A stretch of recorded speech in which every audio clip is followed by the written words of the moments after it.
But welcome everyone to the Call of the Sea. I think this is session like 8 or so. I forget, we've had so many. But where we basically kind of started and where we're going, we're on board the William, which is a sailing vessel crewed by a motley crew of folk. Tonight we've got William Whitewater joining us. We've got Boots Redfoot. We've got Thorvin. We've got Wolfhund Brand, Wargruff Midwinter, and Mishka Greycape with us.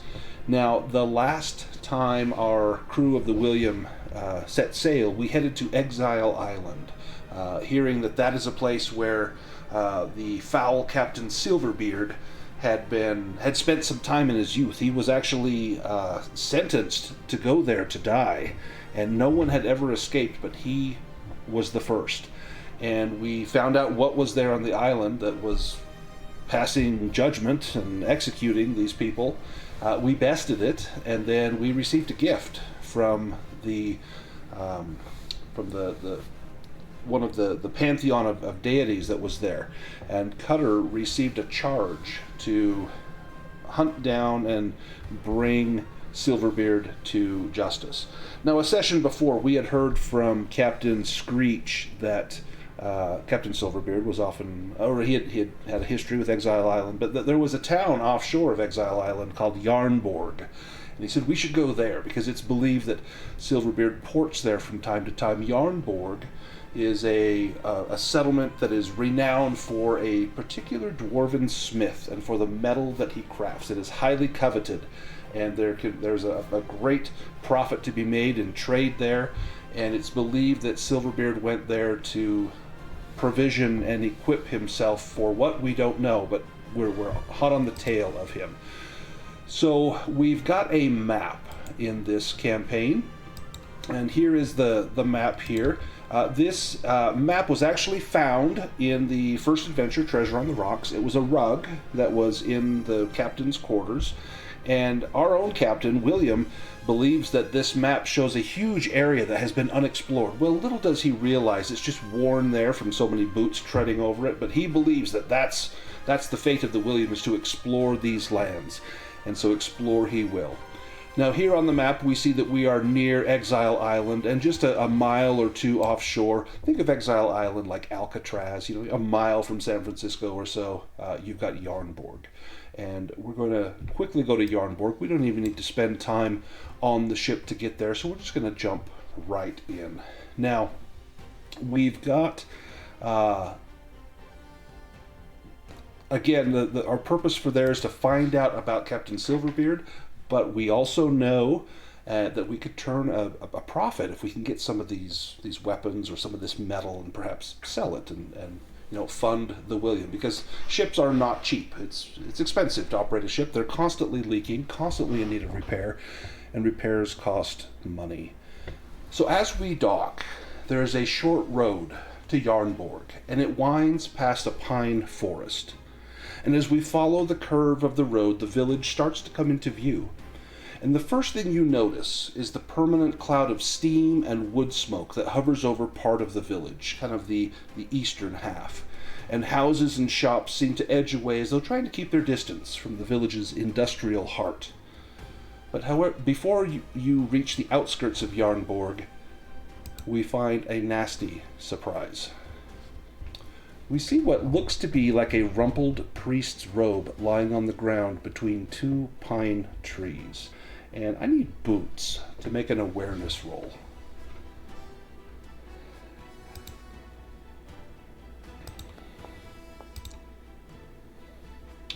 Very close. It looks like just a discarded robe. You're not sure. It doesn't look old. Looks like it could be relatively new. Do you approach?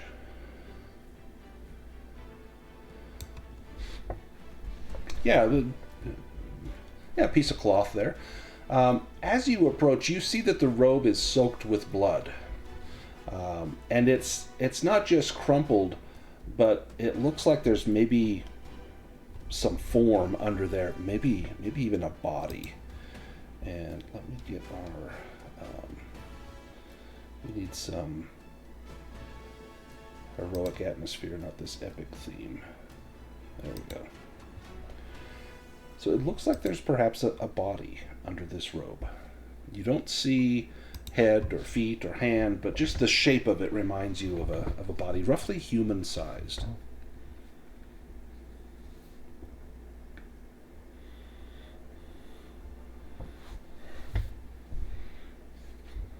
Oh, excellent. It's soft. There's some give to it, like there probably is a body. As you tap around it, there's kind of a harder spot, maybe a skull, and as you're poking, this feels like a body. And maybe do you hook the edge and peel the rope back? Yeah, it definitely doesn't move. As you peel it back, you see the body of a human male whose skull has been crushed. You can see his skull is flattened on the side, jagged bits of cranium jutting up through skin, purplish gelatinized brain matter just spattered everywhere. And if that wasn't bad enough, there is a blade of an axe that is lodged into his chest, and the haft of the axe has broken just below the axe head.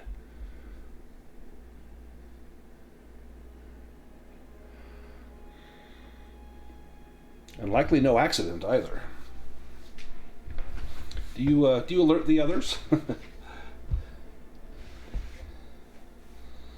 Yeah. Well, everyone has gathered around this poor fellow here. Let me have Wolfhund give us a Myths and Legends roll.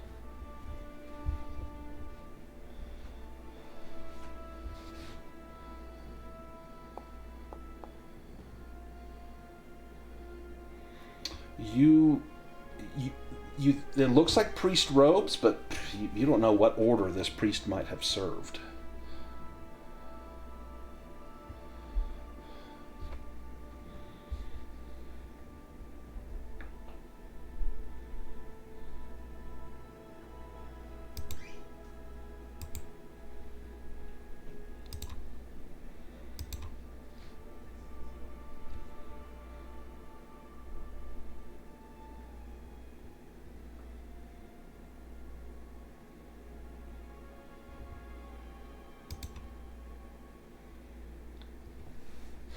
As you're looking at this, thinking perhaps this is a cultist, William, do you recall what the cultist's robes look like?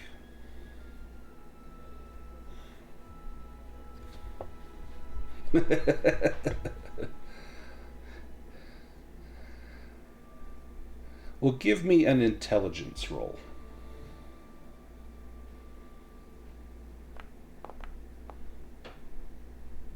Yeah.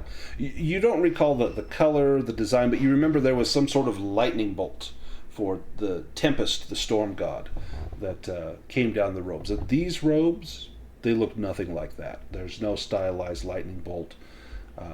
There is, it looks like a sun, and kind of beams of a sun coming off across the upper back and shoulders of this robe.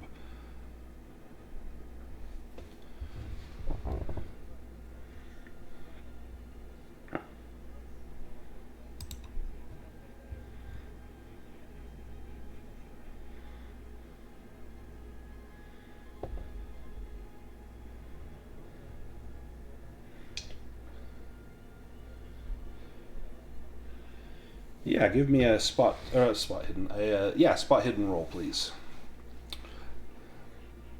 Ah, excellent. As you start to examine him, you can see that there is a torn piece of string looped around his belt that suggests he might have had a purse, but it's been ripped away. There is a quarterstaff with an iron head in the shape of a sun made out of bronze, with a kind of spikes coming out like the rays of the sun, that lays not too far away, kind of near the body, but just off the edge of the trail into the brush. And there's a simple carved pendant in the same shape of a sun, and this pendant is actually made of polished stone. It looks very simple, but clearly these were items that belonged to this order of priest. no money to be found. Perhaps this was simply a robbery. William, you do spot quite a few tracks. I mean, there's a lot of foot traffic that goes here from the village to the docks, but you find that there are some blood that has dripped and has gone into the woods, kind of headed up to the northeast. After 20 or 30 feet of following this, you lose sight of it. But it looks like it's heading kind of towards the village with this blood.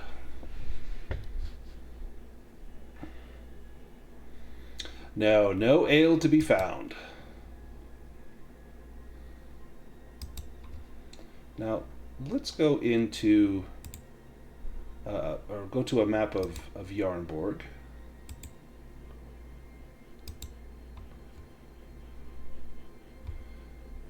So as we come into the village, we come in from down here, and you can see central in the town there looks to be a large inn, a tavern of sorts.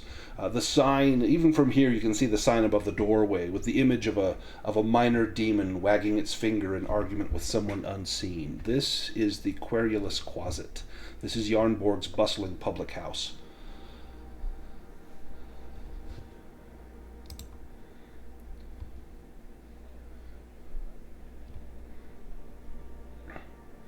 Yeah, does anyone else want to do anything with this body before heading into town, into Jarnborg? Yeah.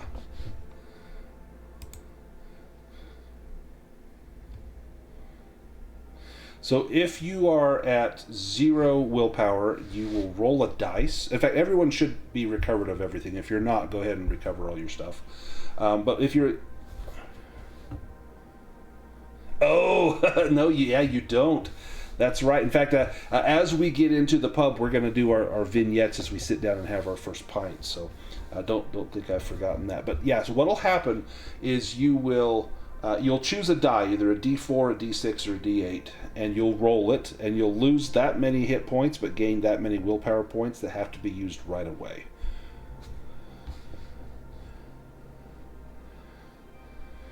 So let me see. I thought I had the... Let me see if I've got the symbol here.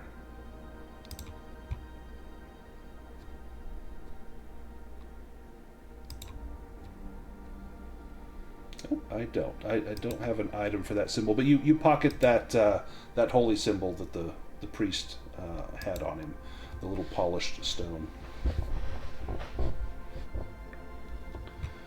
Head into the pub.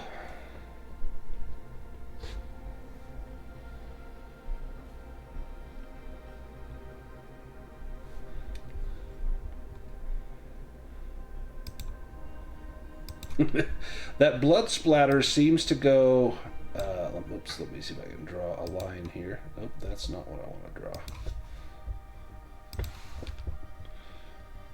The blood splatter seems to be heading in this general direction.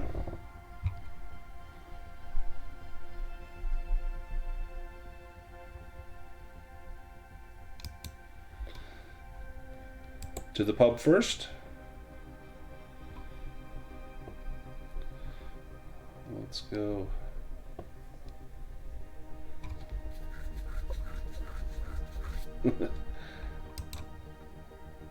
Let's head into the pub. And I've got a tavern song here somewhere.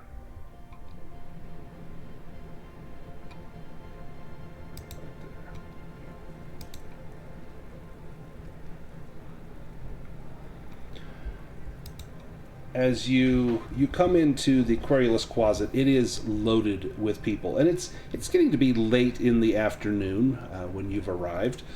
People are here enjoying a supper, and the smell of ale and unwashed bodies is very strong, and you see quite a few grubby people around without even needing to make a roll. These are miners. There must be a mine if whomever here is forging this special metal He must have a source, and it looks like most of the town is built around that trade, around mining and smelting. When you come in, you are met by a woman, and let me post a picture here. A very rotund and diminutive halfling who is the proprietress. Her name is Ophelia Gamage. And Ophelia greets you as you come in and says, "Ah, welcome. Always happy to have new visitors. I'm the hostess. Watch yourselves, because I can kick you hard in the shin before you ever know it's coming. Now please, go and have a seat. I'll be right over with ale. Would you like a spot of food as well?"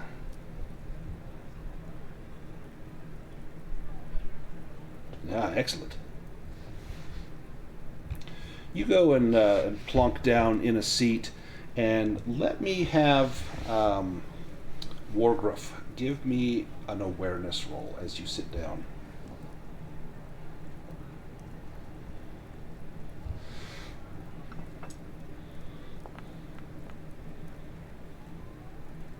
Nice.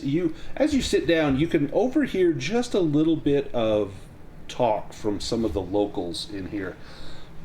And it sounds like a caravan transporting ore from the mountains was attacked by someone. And the person says, "Aye, they was orcs." And the other person says, "There's no orcs in here. Orcs ain't never been seen in these parts." No, they were orcs, I'm telling you. Josella Frump over at the stable. Ask her." And the other guy shakes his head. "Ah, you were drunk and you know it." And as you sit down, Ophelia comes by with drinks, sets them down at your table, brings you some bread and cheese and some cured meat, and says, "If you need anything, just ask her." And as she walks away, you all raise your mugs to the William, take a drink, and Captain William, I'm going to have you give us your vignette, kind of in the form of telling a tale to those gathered around the table. If you have one, you're welcome to do it. If you don't, that's okay. Do you have anything for us?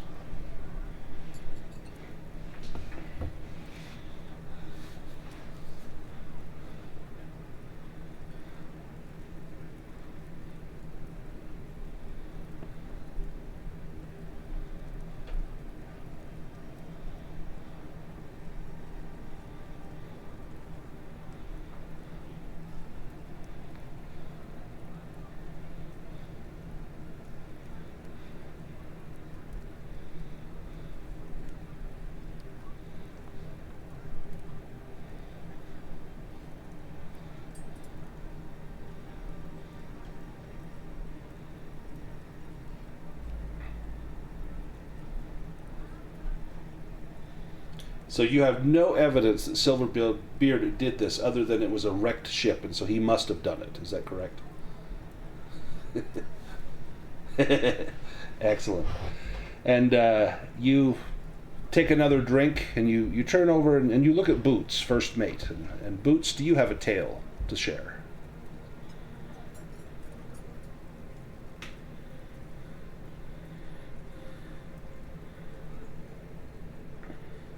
Ooh. Well, probably not very helpful at holding a hand of cards, as he only has one hand, is going to be Wolfhund, who, as if we recall, had his hand bitten off by a shark in the last session. Wolfhund, as you see Boots trying to deal out a hand of cards to you, what's your vignette? Is maybe you speak up and share a memory or an encounter that you may have had this day or previous days.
you hear a voice chime up.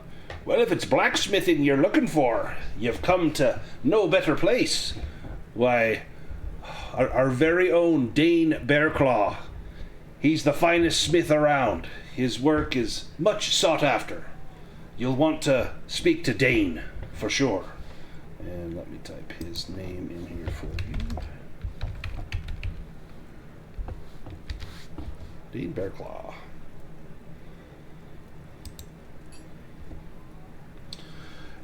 After being somewhat rudely interrupted by this townsfolk, eyes turn to Thorvin. And Thorvin, you're probably rubbing some baby oil made from fresh babies on you. Do you have a vignette, a little story?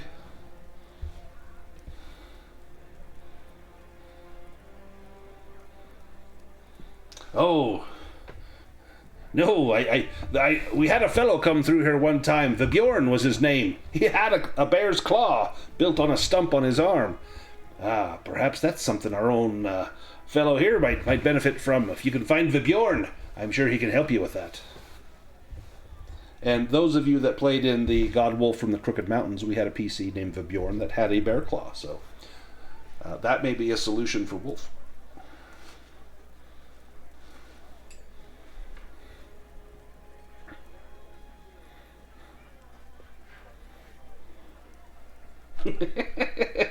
That's not unanimous. Oh, that's oh, that's terrible. How about Mishka? Do you have a short, brief story for us? Kind of a campfire tale?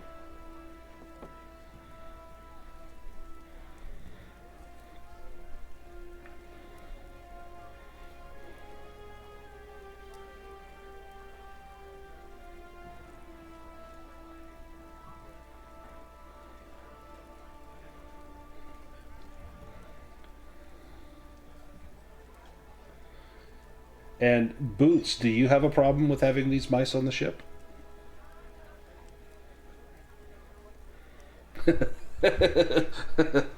with this little rat kebab skewer.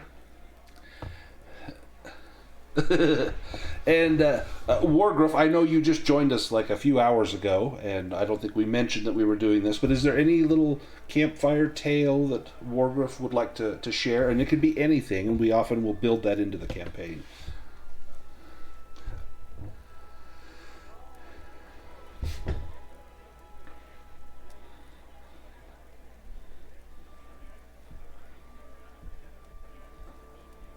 Yeah, you did explore the old gnome Argosy.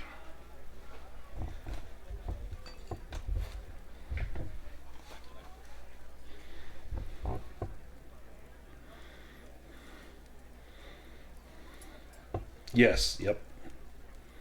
In fact, Boots lost a few digits fighting the lizard men.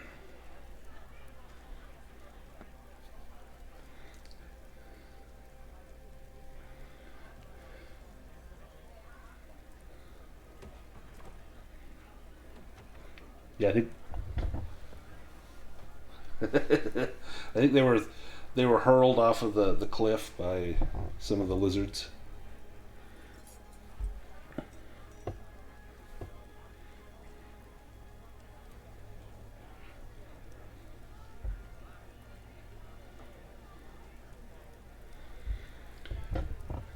As you're enjoying your beverages, you hear a loud shout coming from outside.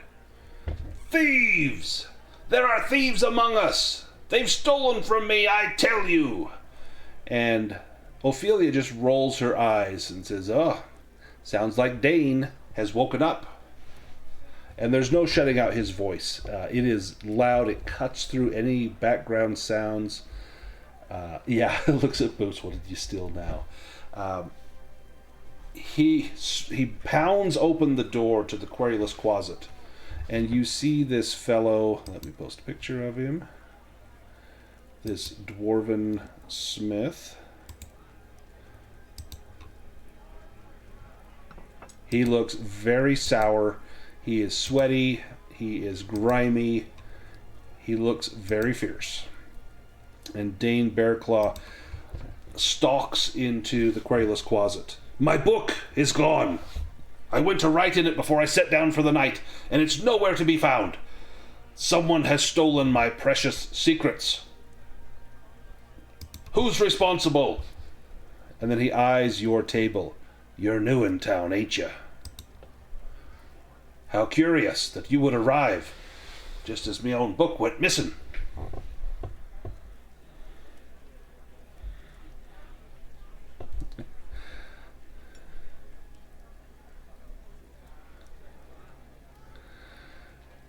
Well, no, but this is the first thing of great value.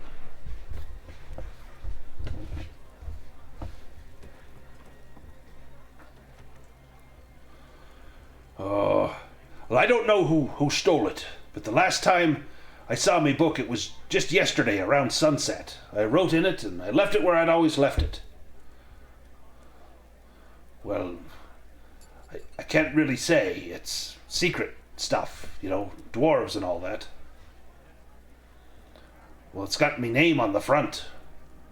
Everyone in town knows me book, and everyone in town knows I'll have their hands if they steal it. And his eyes settle on Wolfhund. I think one of you has been caught stealing afore.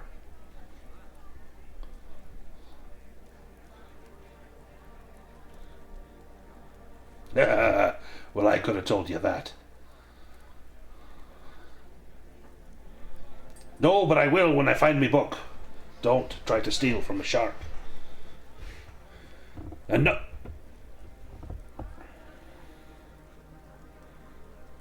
Where's that priest that was in town? I ain't seen him neither. And he storms out. Oh. Aye, I think it's very possible. First me book, then the priest. What's next? Dementia. Is that the width and breadth and depth of an item? It has various dementias. I'm not a great geometrist. I'm a smith. I pound metal.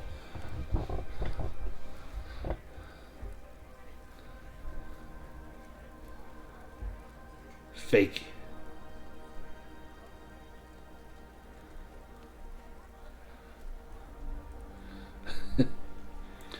Hand, no. Foot, yes. I've made plenty.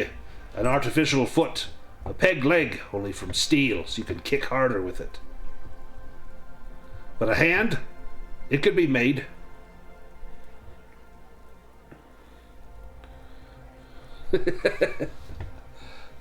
But it's got metal on it.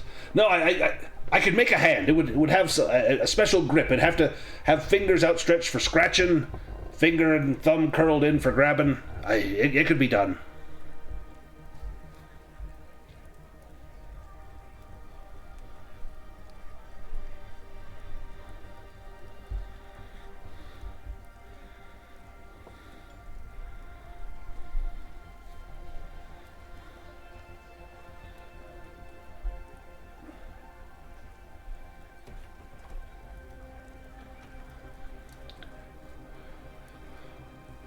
Yes.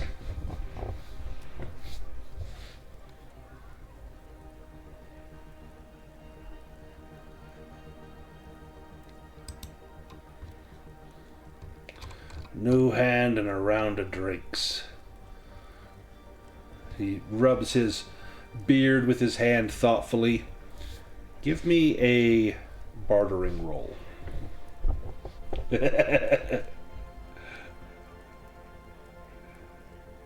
Ooh, that would come in handy with that fake hand.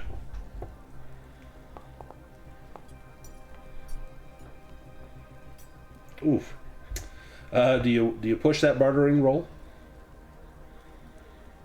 He says, I'll tell you what. I'll not be buying your drinks nor your food, but if you find the book, I'll craft you a hand. That I can do. Now, I can't think of anyone who might have known where I kept my book, Well, except for the boys. I suppose they could have figured it out. They spent enough time around my forge. But they're sound lads. How could it have been them?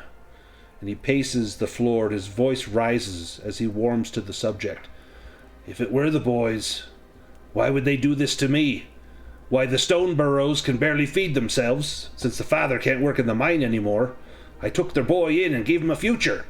And that young Stoutleg, he came here from some fishing village. He had nothing other than the boots on his feet, and I took him in. And they would rob me of my reputation and livelihood?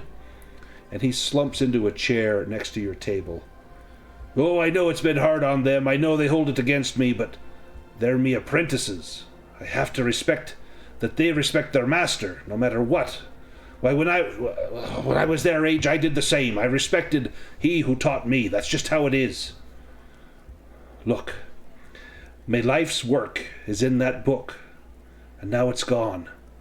I wrote down the recipes I use for making the ore, because I knew I couldn't remember all of it, and now it's all gone. And I didn't pass it along to my apprentices. There's no recovering it now. I've forgotten some of it because I knew I had it written down. Oh, if only I had it back. I'd share that knowledge with them boys, but now the book is gone. It's lost. Oh, it's lost. And he reaches over and grabs William's mug and downs whatever's left of your ale.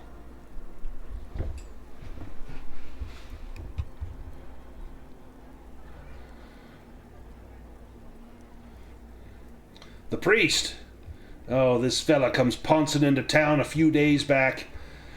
I kicked him out of here. Told him his kind weren't welcome here. We don't need no preaching. We honor the forge, and that's it.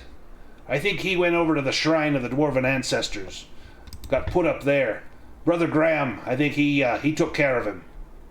But he wasn't welcome in town. He kept trying to tell us how we should worship the sun and this and that. And then he asked us for money. Money!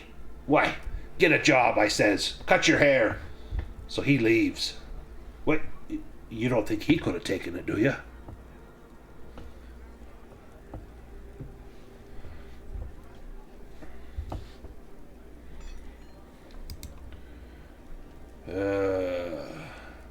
Do you have a robe with a yellow half circle on the top with little lights coming out of it? Looks like some sort of weird starfish.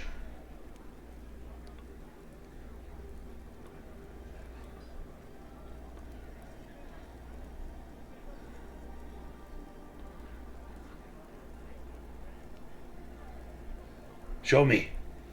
And his eyes light up. Aye, that be he. Tell me, was me book with him?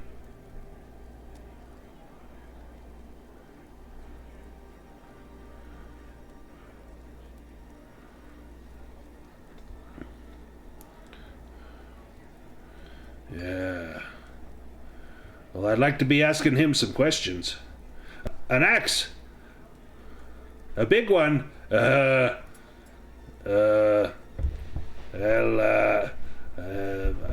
I'm a rather particular dwarf in that I don't use axes. A hammer is more suited to me. So if you're thinking I done him in, think again. I didn't care for the fellow, but I wouldn't hurt him.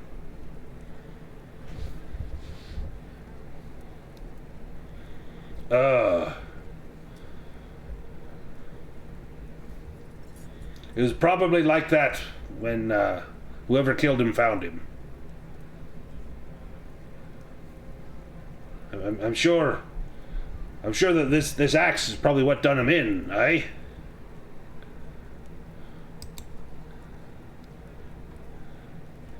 Look, I think we're missing the point here. I get the feeling that you're pointing fingers at me for this priest, but none of that matters.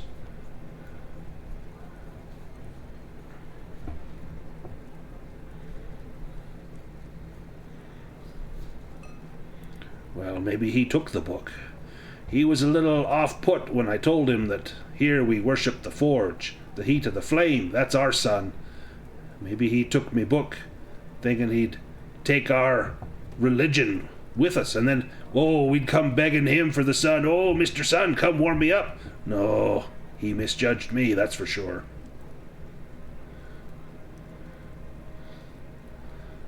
Oh, but this book, it holds everything in there. If he didn't take it, who did? He was over at the shrine of the dwarf ancestors. I can tell you right where it is. And let me go back to our map of Jarnborg.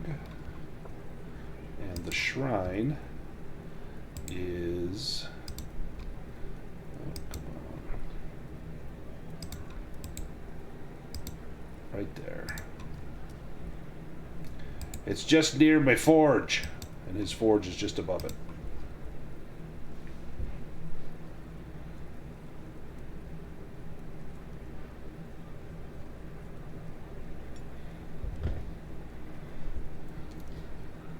Nothing good ever comes of searching at night, I'll tell you that much. Best.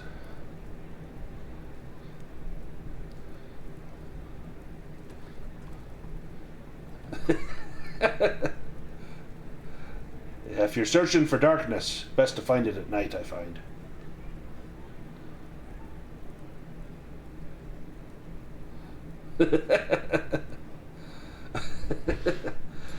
Well, you could definitely do a little snooping around while you're waiting for William to wake up and have his breakfast beer. So there are rooms here at the inn. You're more than welcome to stay here. Dane excuses himself, but first he says, give me your other hand here, fella. Let me make some measurements. I'll get to work on designing something for you. And he looks over your hand, and he actually takes out a piece of paper and has you place your hand on it, kind of like drawing those little hand turkeys we did when we were kids. He traces the hand on there, makes a few sketches. This'll take some time, but find me book, and I'll do this for you.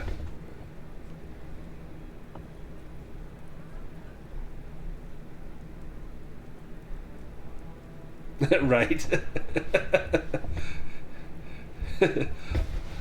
Give me that one there.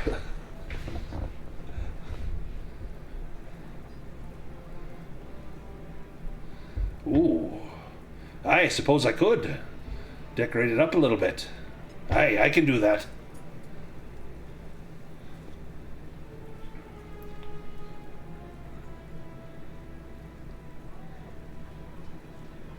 Well, I can't say it won't hurt when I put it on.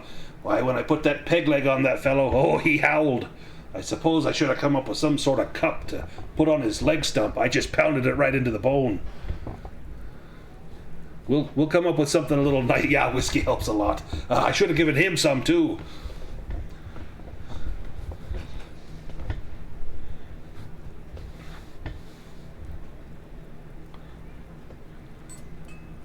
A duck wielding a trident. Aye, whiskey will help a lot, let me tell you this. I'll do what I can. And he stands up. Well, now, do you want the inside of the hand to be polished smooth so you don't cut yourself when you're scratching? All right. You want sharp nails like claws like the other ones? Or smooth and manicured like the ladies? Got it, got it. Well, the color won't match, but I'll do what I can.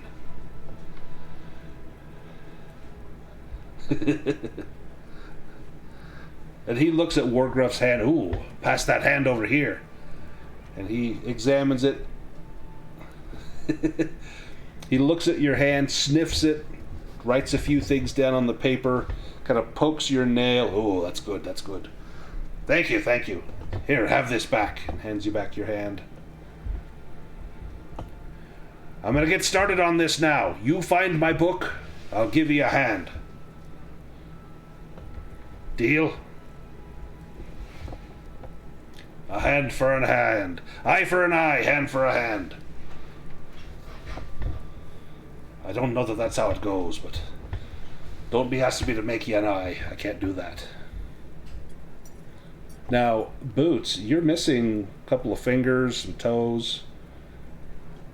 Do you want him to make you something?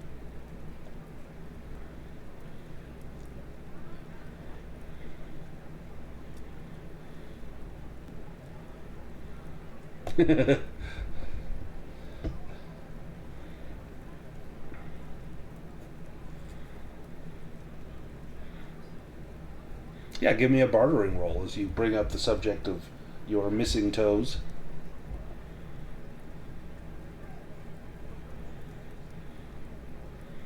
Yes.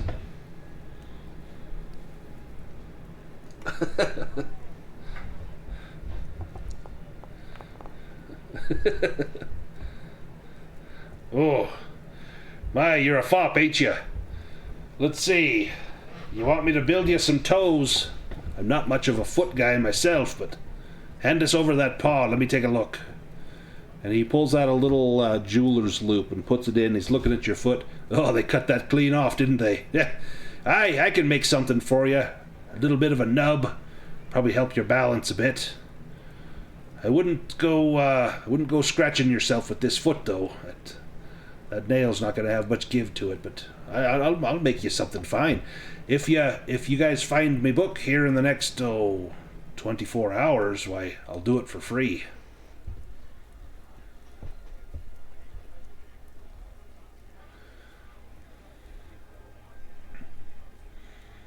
Well, money's good as well, but I'd rather have me book. So, if you can do it in 24, fine. If not, I'll take your gold. I'll give you a fair price. Although, by the looks of your fine clothes and smelling like the inside of a toilet, I suppose you're... Well, a lady's toilet. I suppose you're probably stocked to the gills with gold. You could afford it, eh? Yes. Don't be wearing them fancy clothes around me forge. You're like to get a spark in there, set the whole thing ablaze. Look, that might work on Ophelia. She goes for that sort of thing. Me? Nah. I like my women to be bearded and smelly. You do have the beard down. Chin hairs are a wee bit short, but you'll do.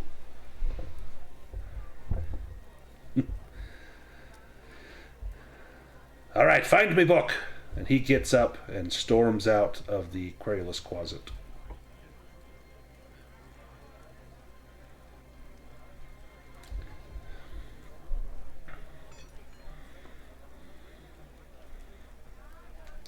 He did? Hey, Dane! Is it true? True what? What he said? Aye, we're working together. Give me a persuasion roll, if you would, William.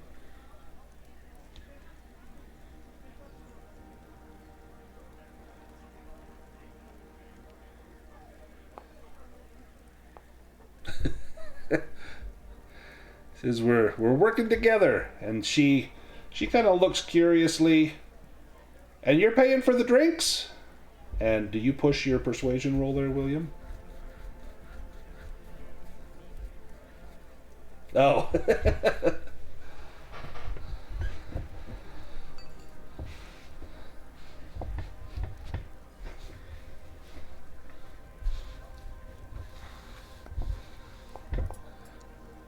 Oh, no.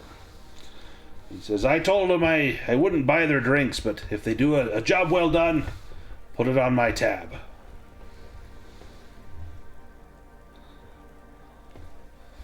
And as he walks away, Ophelia scratches her head and says, he doesn't even have a tab here. What's he talking about? And she walks back behind the bar.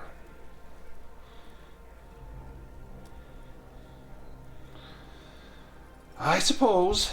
And she comes back with more ale. Speaking of doing a good job, you've got a couple ways to go about this. You can split up, you can canvass some of the townspeople, or you can go as a group. There's quite a few different locations on here. I'm going to open up some of these locations on the map so you can see places that are around. There is there's an armory that's right next to Dane's Forge. When you came into town, you saw it looked like a bunkhouse, maybe where probably like loggers would be staying, foresters. There was a few residences around. It looks like there was a building near the closet that had a sign that advertised it as a glass blower, and another that was a surveyor. Now, just behind the closet, there is the market square. And you can tell by the smell that the stables are not far from here as well.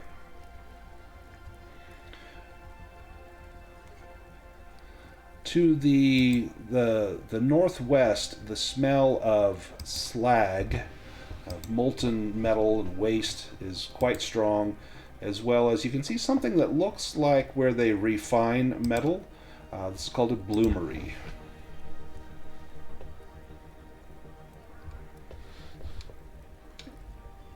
Do you? Yeah, so you came into town probably right down around here, and the blood seemed to be heading that way. Now, it didn't go quite that far, didn't go up past the bunkhouse. In truth, it just, you followed it for maybe 30 or 40 feet, probably up to right about here, but that was the direction it was heading.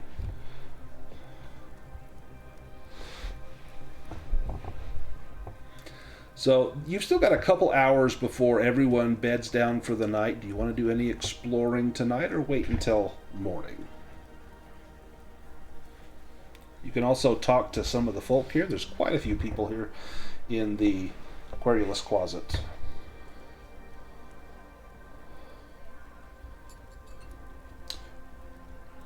Anyone want to go to the shrine with Thorvin?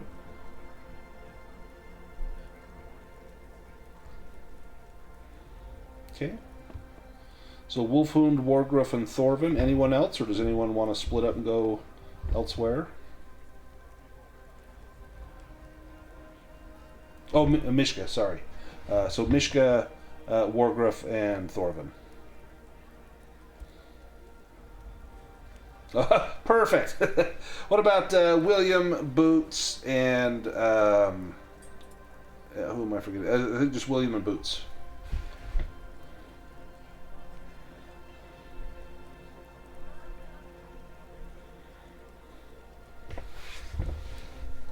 How about Boots?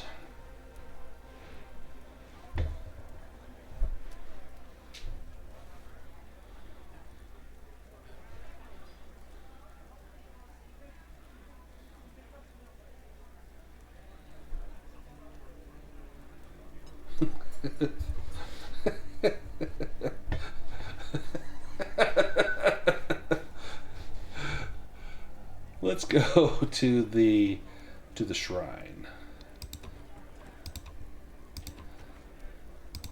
I've got some artwork here.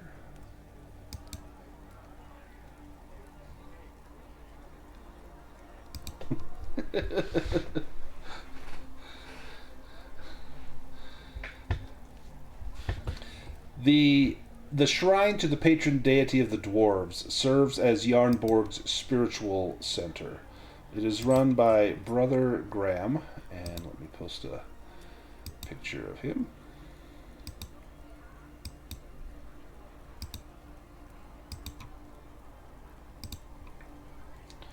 And Graham has tended to Jarnborg's spiritual needs for his entire adult life, and he knows the community as well as anyone. He sees it as an important part of his job to keep Dane Bearclaw calm and soothe his relations with other villagers when necessary. Now, this shrine is fairly large for one that serves a small community. The main hall can fit, dozens of dwarves, although the colony at the mines nearby must have a resident cleric, but many of the miners still come here for their religious needs. There are two marble statues that have been painted, and we see the two statues in the artwork.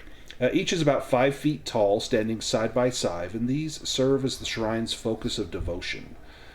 And it looks as though one statue is a stern, matronly dwarf, and the other a male dwarf who must be her husband. When you come up to the shrine, Brother Graham is out tending to a small area where he's got candles and a little offering of bread and honeycomb. And he sees you approach. He says, "Welcome to the shrine. Have you come to pay your respects, to honor the gods?" "What the hell am I? Why, I the hell am Brother Graham." "No, although I've got some strange blood in me. Never mind the ears, sir. I'm mostly dwarf, we'll put it that way."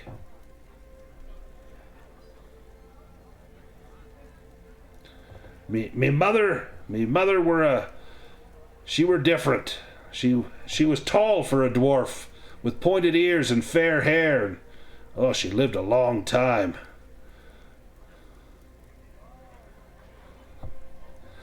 Oh, well, I suppose I've never thought of it that way. She was just a tall, no beard dwarf woman. A dwarf. And you see that suddenly, like, the cogs are clicking in his brain. And he's like, oh, my gods. Oh, everything I thought I knew about myself. Well, I guess I'll start over. You guys want this shrine? You want to run this? I think I'm done with this life. It's the drink for me from now on.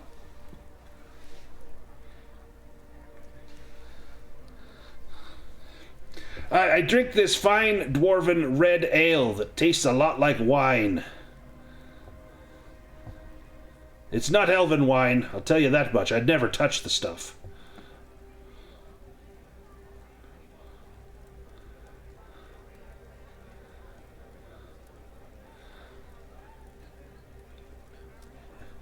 Oh, that fellow. Yeah, he came to town out of the blue last week. He just left earlier this morning. He had no money for a room in town, and honestly, Dane told him no. So I put him up, or shall I say I put up with him. I shouldn't say such things. I'm sure he meant well, but he was never going to win many converts in a town where crafting weapons is the heart of the local economy. Why, he said he was a wanderer, spreading a message of peace and fellowship among all beings throughout the world, and some bullshit like that, and that anything used to do violence was an abomination in the sight of the deity. Well, he said this in earshot of Dane Bearclaw. Oh, that was a mistake, I can tell you. Well, I'm not surprised. Dane told him, I'll see you dead if you deny me livelihood. Quite a dust-up. I and several others had to pull Dane off of him. If that priest wasn't as tall and as long-lived as humans are, he wouldn't have been outside Dane's reach and would have had quite a thrashing. But I'll give him credit for persistence. He stayed around after that and continued to preach against weapons and fighting in the market square, but I think only some of the out-of-towners paid him any mind. I don't think anyone was sad to see him leave. You say he met to some foul end?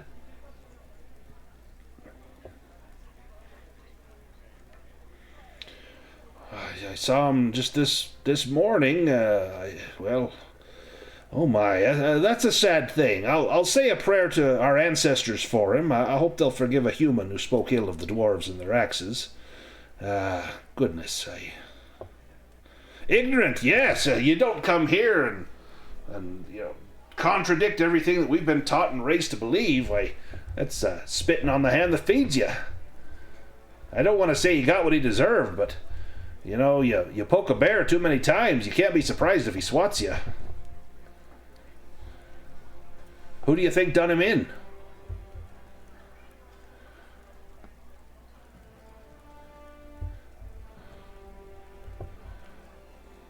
Oh, an axe got him. Ooh, well, if you're looking for an axe to buy, why, go talk to Dane. He makes the finest ones in town. I do. Over here, we always keep the hearth lit, and he takes you over to a small. It's not wood logs, but it's coal. He's got in a little brazier. I cook my meat over this. I warm my body. Come out here at night, take off the robes, air it out a bit. Oh, I'd never burn a book. No, it fouls up the brazier. You got to use coal. Anthracite's best. You see. A book? Nah.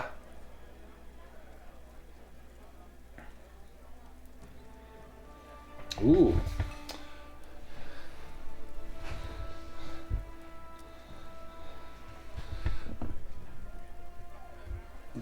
Give me a spot hidden roll as you go sift through some of the ash.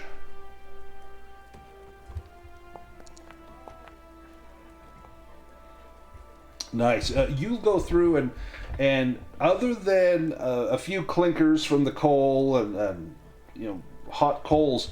You don't see anything else in here. This has been a very clean fire. There's a few areas where it looks like maybe a bone or two has been tossed in here. Maybe he's burning some sort of offering to the god of the forge. You know, even the god of the forge has got to eat, he might say.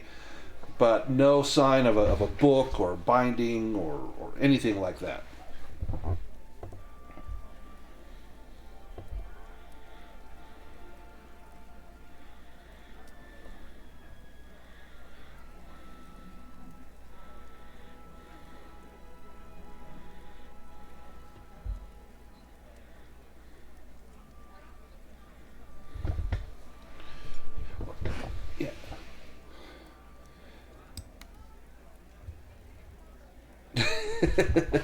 Well, I'd please me to have you not do that. Would you like to make an offering? We can keep this shrine going.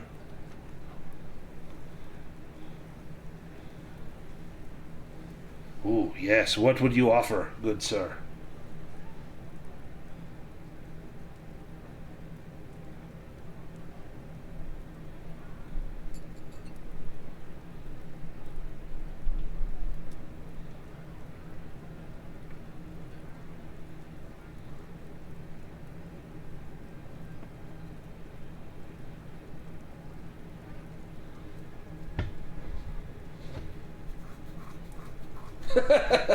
It was delicious.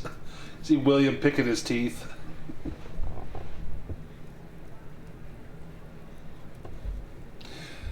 Semi-precious. You think our god's only worth semi-precious, do you?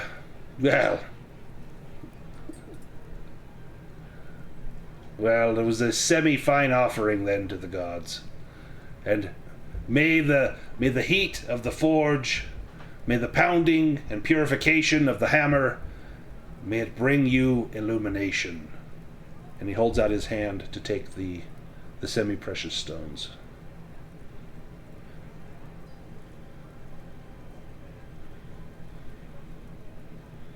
A headband?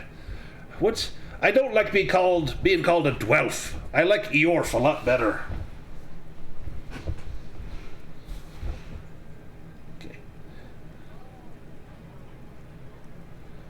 Well, then I guess I'll go with Dwelf. Me whole life's been a lie. You gotta forgive me. It's been a rough night.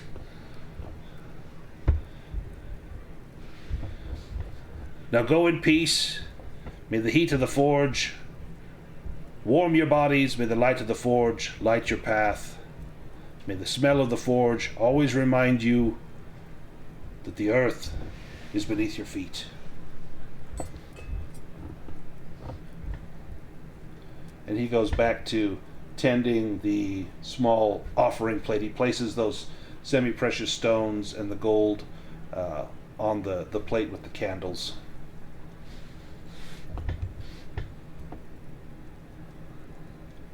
Now, William, while you are at the querulous closet, you overhear some speech after Dane left. You hear a few things. You hear that Ina Bearclaw, Dane's sister, is secretly feuding with him, and someone says she probably stole it. And another person says, no, Dane decided to take the secrets to the grave, and he's faking the theft. And another says, Dane's never had any secrets to begin with. He's tired of keeping up the pretense. And Ophelia comes over and says, Good Mallard, don't pay them any mind. Anyone might have done it. Truth be told, there's no shortage of folk around here who have an itch to do Dane an injury. They just won't say it out loud, him being the leading citizen and all. That priest who got into a row with him, only difference is that he was from out of town and didn't know better than to get mad at you. Now that being said, if I was a betting woman, I'd start with his apprentices. Everyone knows he'll give those lads a dressing down for barely any reason at all. And if anyone would know where the book was hid, well, it'd be them. And if anyone besides Dane could wander that place without raising questions, it'd be them, right? Yeah, go talk to them. Olin Stoutleg and Miles Stoneborough. I'll type those out. Stoutleg and Stone burrow.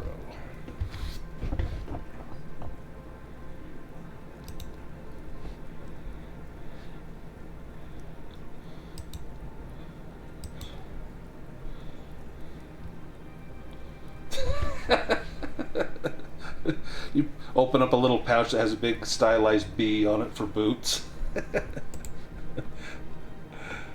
I'm going to mark the Stone Burrow and the Stout Leg residence on the map.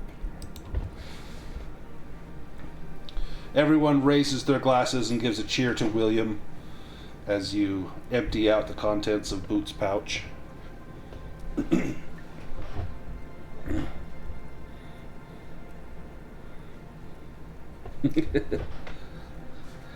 might want to save that one there, Boots.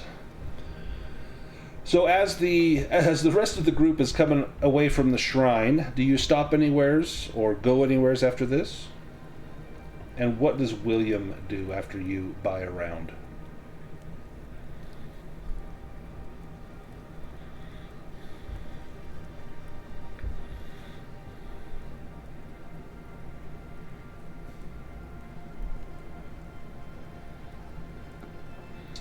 You'll be able to meet up with them just outside the shrine. After that, what does everyone want to do? Do you want to go to another location? Do you want to go spend the night and wait until morning? To the bunkhouse, down by the blood?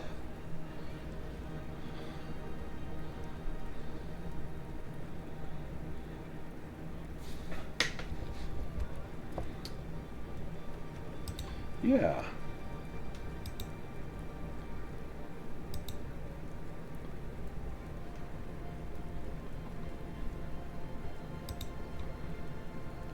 Yep.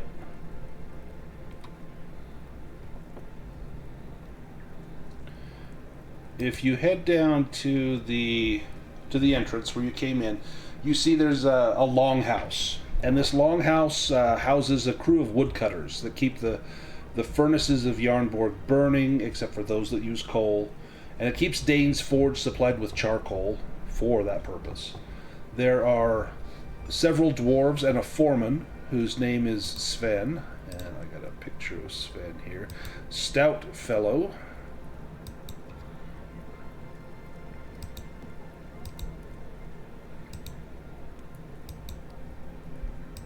That is Sven.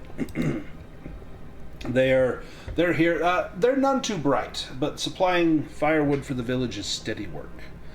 Now, Sven is shorter than the dwarves who work for him, but he tries to make up for this by drawing himself up to his full height, such as it is, and raising his voice, removing his wool cap, and smacking the nearest crew member whenever he wants to make a point.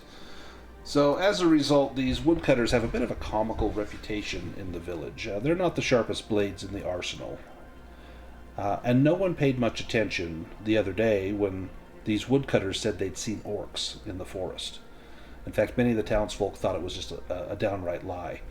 As you get there tonight, as it's getting dark, you find the woodcutters in a panic. Let me take us to a map for the woodcutters camp. And let me drag out some tokens.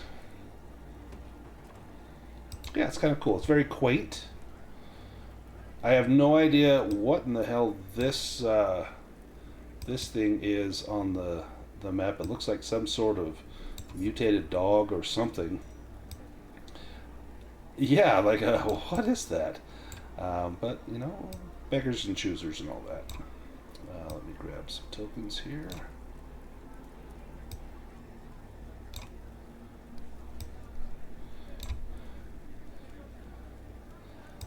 Right? Or some sort of displacer beast. So Sven he's over in town kind of by this wagon, and there's several other dwarven cutters that are here with him. And they're in a mild state of panic. Sven says, "Oh, don't get too close to that wagon. It's haunted. It makes an eerie screeching sound at regular intervals as the wheels turn. Perhaps you could help. No one else in the village gives our story any credence." Yes, every time I roll this wagon out, there's a squeal and a whine that comes from the wagon. Anytime the wheels turn, I hear this sound. It's quite terrible.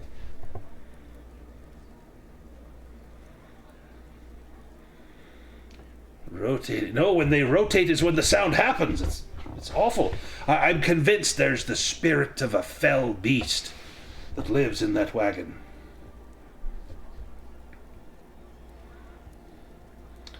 Well, go and look for yourself then. And Boots, give me a beast lore roll.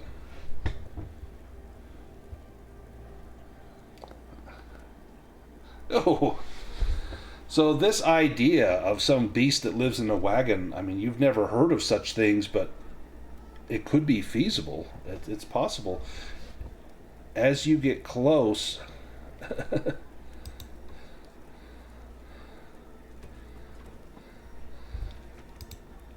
As you get closer, Boots, give me a spot hidden roll.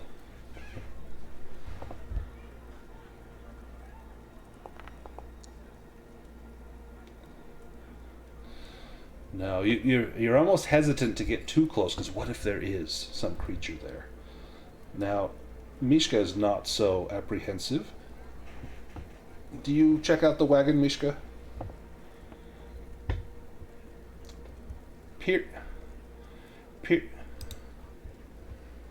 Ooh, yeah, give me a spot hidden. You get a boon for the magnifying glass.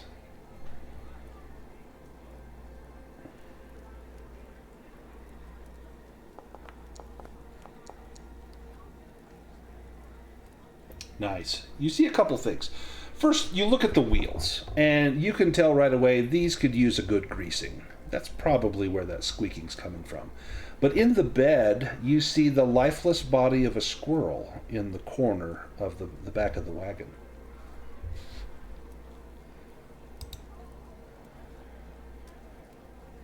And Sven comes up and says, "Oh, have you found the beast?"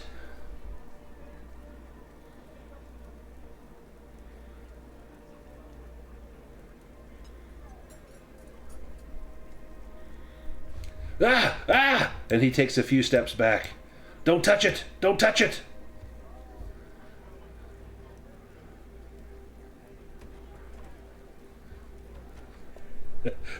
Okay, when you get in the wagon, give me 1 second here. When you get in the wagon, I've got a picture here.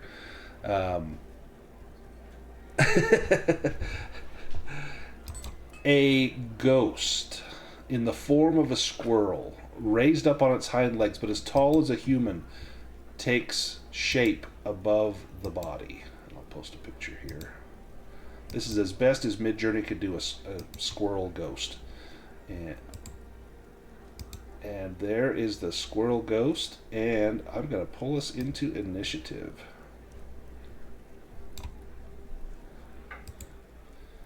And Sven runs screaming and howling into his bunkhouse.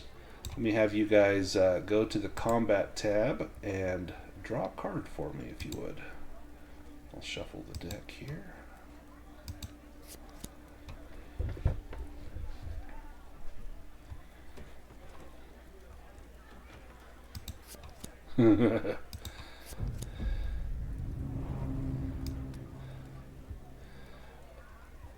Not squirrels. In fact, none of you have probably seen a squirrel ghost before. Well, Mishka, it would make sense. You're up first. This huge squirrel ghost looms over you, and this thing it's immaterial. You could put your hand right through it. And this thing, actually give me a myths and legends roll, Mishka. See what you know about ghosts.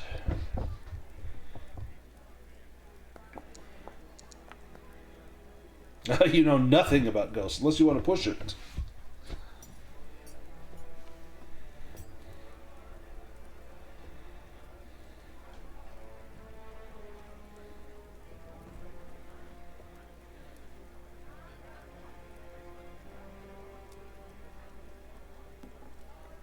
I think if you click push roll, then it will give you the the choices. Yeah.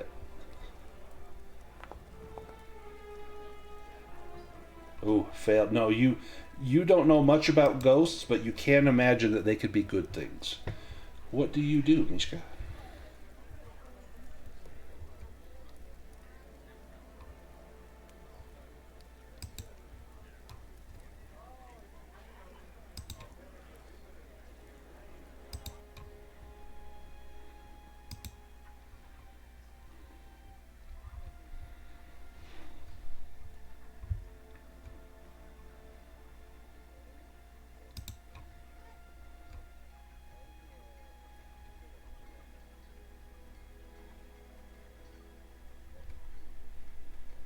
Ah, nice.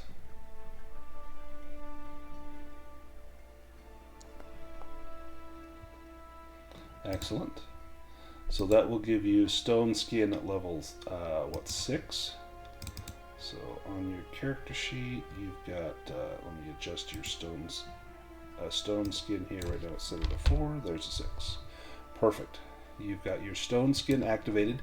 You can move as well. If you move away from the ghost, it will get a free attack.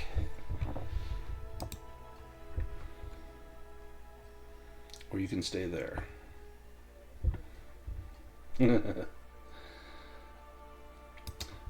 Dwarven, you're up.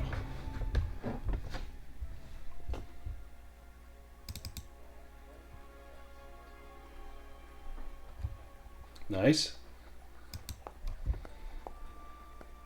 Ooh.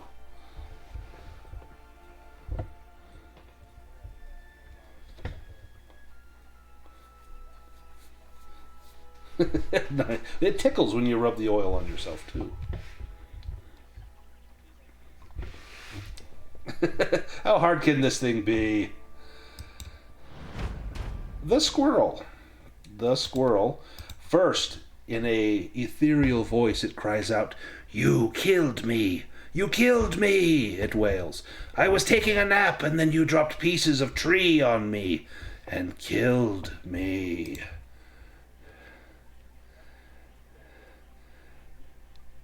Give me a persuade roll.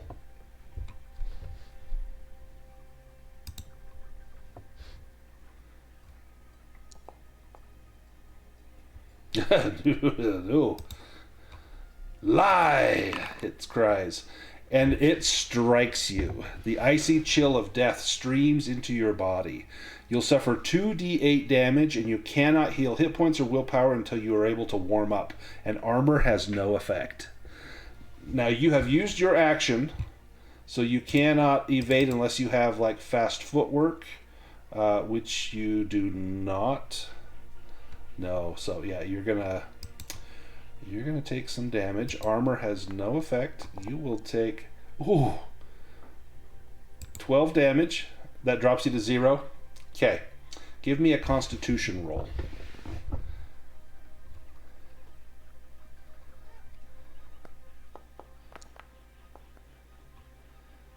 Oh, that's a serious injury.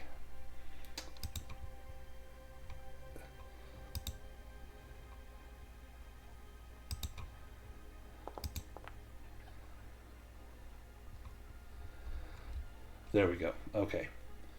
You'll hit 0. Let me adjust your hit points for you, and then on your turn you'll be making death rolls. There we go. Boots. Yeah, the wagon's now full of blood. Mishka and a ghost of a squirrel.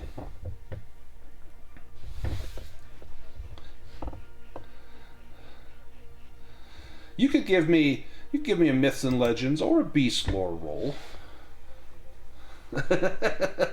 oh. Okay.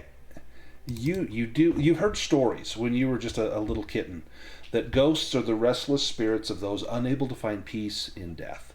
They're incorporeal undead who usually manifest as translucent figures, often shimmering blue with twisted features.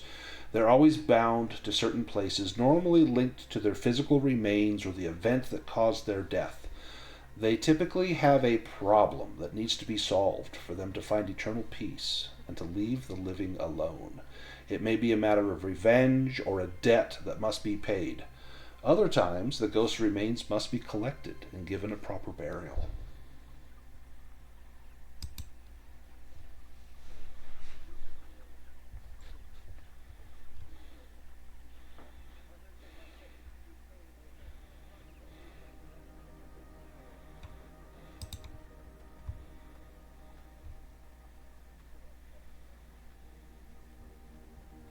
Nice. Excellent.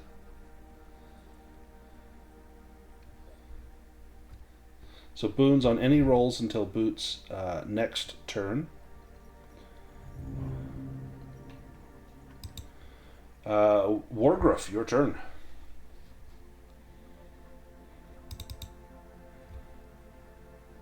Yeah.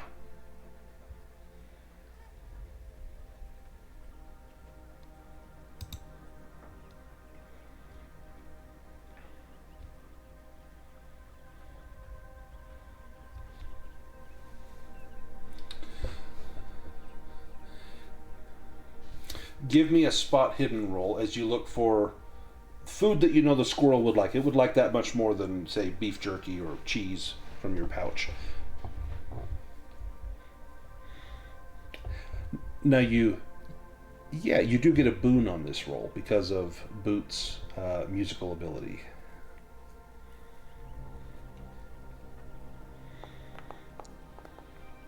Oh, with the boon, yes. So you find some pine cones and you find some acorns, and they're scattered all over the ground here.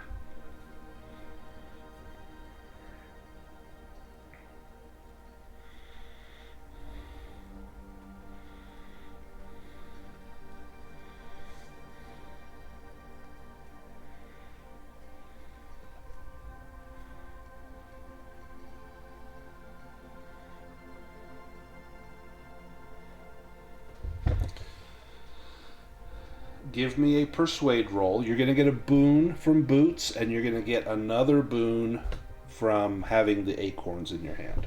So double boons.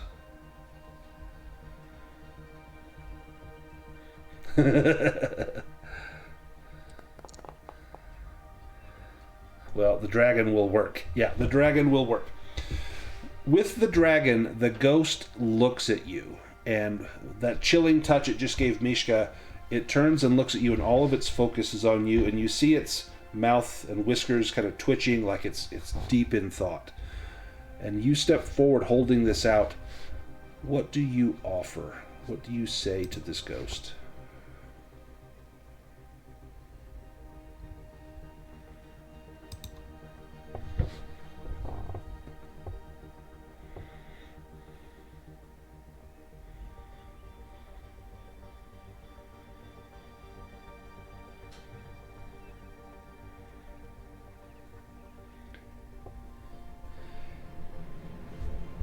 He hops out and approaches you cautiously, and with his hands he reaches out for the acorns, and his hands pass right through yours, and it's like putting your hand in frozen water. It's ice cold, and you resist the urge to recoil your hand back as it puts its paws over the acorns, and it looks at you, and the others just hear this chirping, squeaking sound coming from it, but you hear words, and it says, "Make them say they're sorry. I need to hear them say they're sorry for taking my life."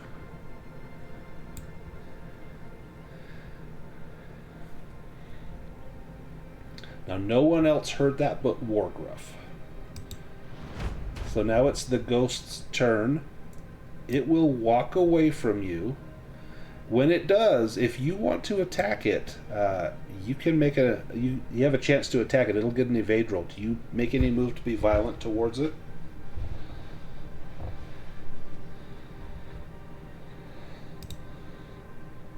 Perfect. The ghost will then tower over Wolfhund and give you a death stare. It stares directly into your soul with its dead eyes. You see your life pass before your eyes, and you're tormented by grotesque visions of all your dead friends and foes. You will become scared, suffer a fear attack, and then get a bane on your will roll to resist fear. So, you can... Wolf, you can try to evade this. You're moving away from that death stare. Otherwise, you're going to become scared, and then I'll need a will roll with a bane. You will get a boon on it, so it'll cancel out to avoid fear. Using slip and slide. You don't have it? Oh, you don't have the willpower. Yeah. So it'll cost you your action. Just give me an evade roll.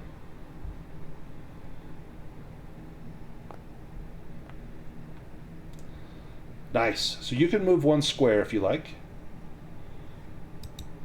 And then William, it's your turn.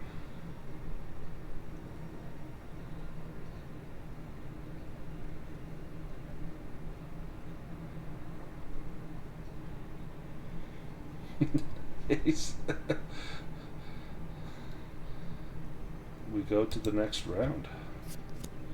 Oh, perfect. Wargriff, you're up first.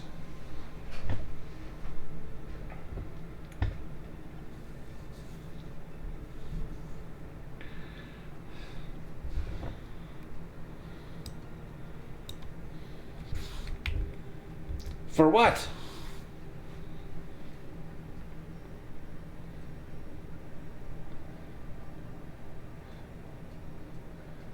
Oh, right. I'm sorry, Squirrel, for cutting down your home. We were just doing our job, you see. We needed the wood. All life must come to an end. Even mine will one day. Tell you what, I'll plant a tree to replace the one that we cut down, and maybe some of your kind will find a home there for themselves.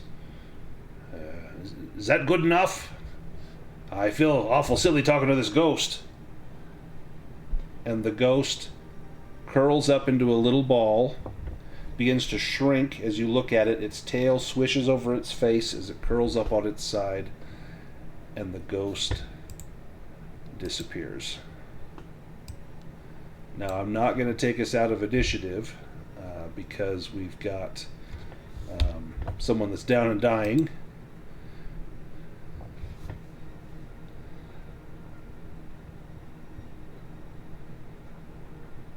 That'll put you more towards the end. Or at least after Wolf. Wolf can hopefully heal you. Let me swap with Wolf. There we go. Wolf, you're up.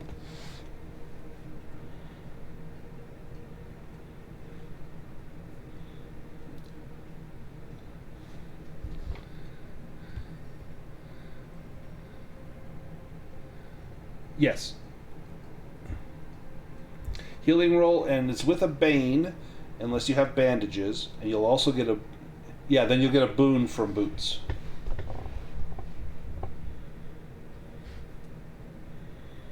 That will stabilize him, but he cannot gain hit points until he gets warmed up.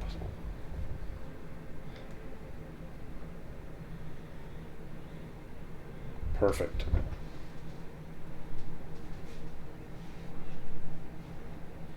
Yep. And then you get an extra boon from boots. So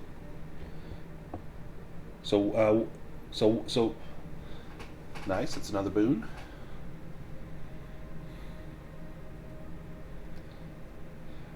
Unless you have bandages. If you have bandages, then there's no bane. But you have surgical instruments, so you'll actually have 2 boons on there with your book and boots. Yeah, with one hand, no less. Nice. So you are stable, Mishka, but you cannot gain hit points, so you'll be unconscious until you get warmed up. Now, I'm gonna, since you're not dying, I'm gonna take us out of initiative order. How do we warm up Mishka? He's turning blue. Yeah, light the wagon on fire. Yeah. Yep, you...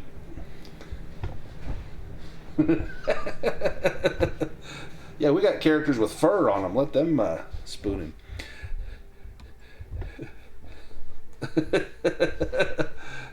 You take him in, and there is a nice fire going. There's water that's been boiled for soup and other things, and you're able to get a little food in him, get some heat in him, and he will eventually recover some. So I'm going to recover you the 1d6 that you would get from being stabilized. 5, nice. Excellent. Sven says, I owe you a great deal for helping out with this. How can I help you? We don't have much. We live hand to mouth. We've no treasure but for a few coppers. But I can give you all the firewood you need. If ever you need wood, come here. If you came on a ship, I can give you loads of lumber for repairs and whatnot.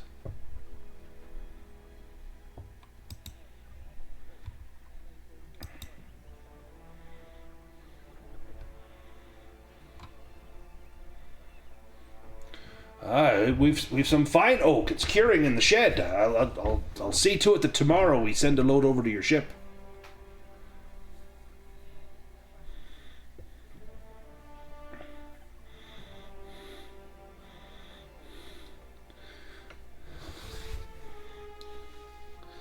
Oh, well, I wish you the best with your rival. There were a shipwright in town, but he just recently departed. Fella comes in here, old-looking man, although he had young eyes, but his hair was all silvered. He took the shipwright with him, said he had a job for him. And they left just a few days ago. You just missed him.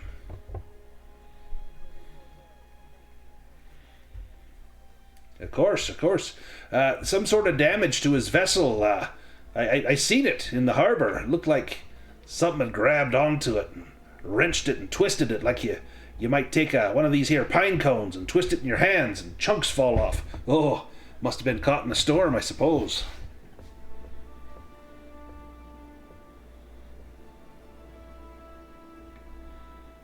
Now what brings you here besides looking for lumber?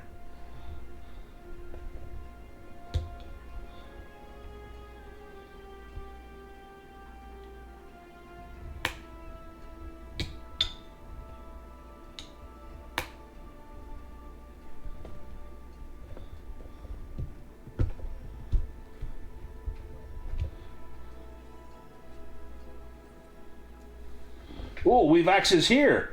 Hope it weren't one of ours.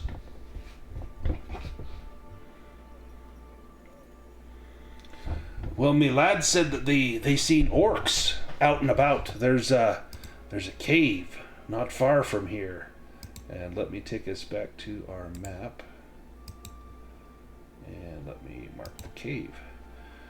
Where we go to sometimes cut wood, there'd be a cave. And the lad said they were waylaid by orcs up there. Now, I figured they were drinking. We ain't never seen orcs in these parts, but I don't even think the lads know what an orc looks like. But they said it had tusks and terrible stench and horrible smell and looked even worse than that, I suppose. But, yeah, perhaps it were them orcs that took that man out. They're thieves, from what I hear.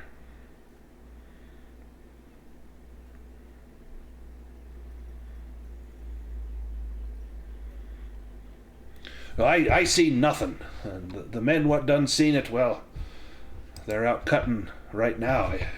They won't be back till morning.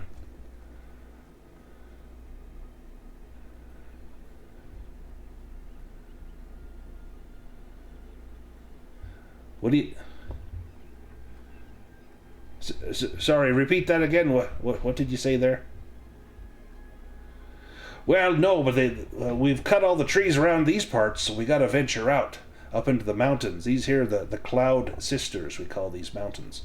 So the lads venture up there, and they work all day, camp for the night, and then bring them back in the morning.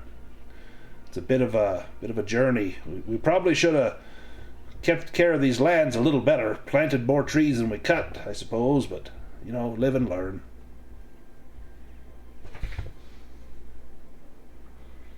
Sure. Oh, yeah. That's not a bad idea. I probably should have given them the cart. Watching them boys carry them logs all by themselves, it ain't pretty.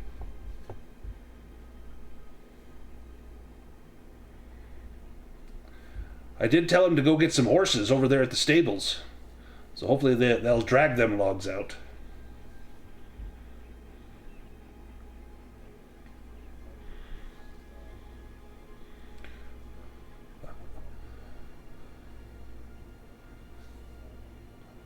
Of course.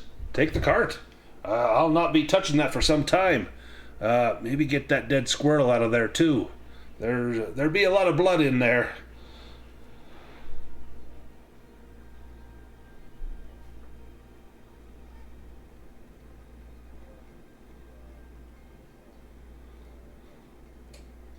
Brother Graham, aye, he'll know what to do.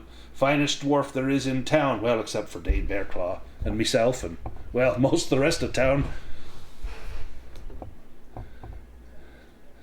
The ears are a little strange on that fellow. I figure, maybe he slept on it funny, using a stone for a pillow or something. Oh, well, your ears are quite lovely. And apparently they work really well.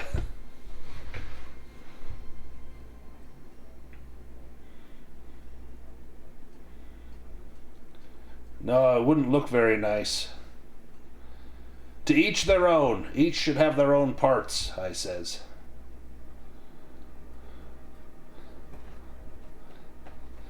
Wait, you're not a dwarf? Oh, yes. If you had funny ears, no one would think you were a dwarf except for, Brother Graham, of course. Wait. Oh, this is all wrong. Where's me pitchfork? I'll run him out of town.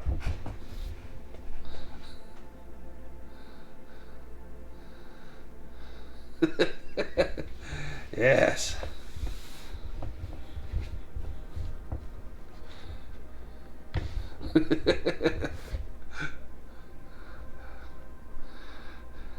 Maybe it were the other way around.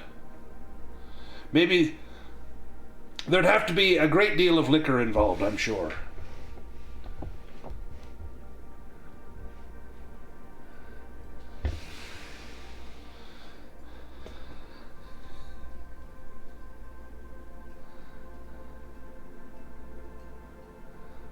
Yeah, excellent.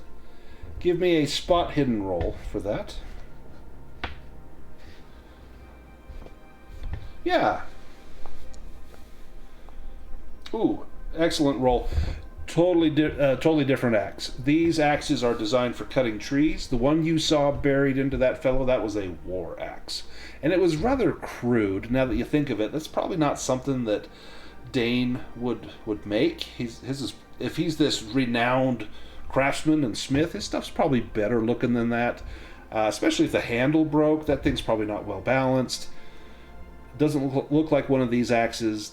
You wouldn't suspect that's something that Dane would make. You could go to the armory and find out for sure, but you're pretty sure that it was neither of those two.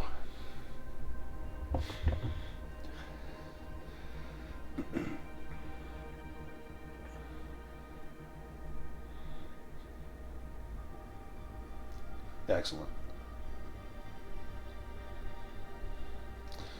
It's getting dark. You could probably go to another place, and then most of the doors and homes and businesses are going to be shut. You could go heal up for the night, those that need it. I know Mishka does. Otherwise, do you want to go somewhere else tonight?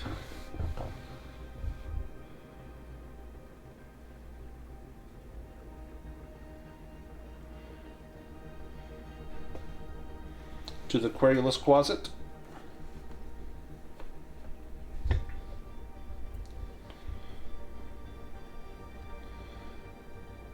We head back to the querulous closet inn. Ophelia has a nice late night supper of warm milk and some old biscuits that she had lying around that she sets out for you. And after a quick repast, you head up to your rooms where you sleep the night. And you can all do a long rest if you need to get rid of conditions or try to gain willpower. Potentially, another day will pass with the nightmares for Wolfhund. But yeah, it'd be nice if you could sleep tonight.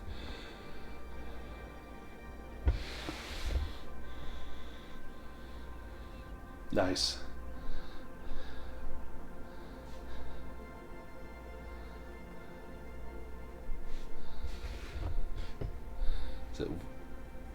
Is it willpower?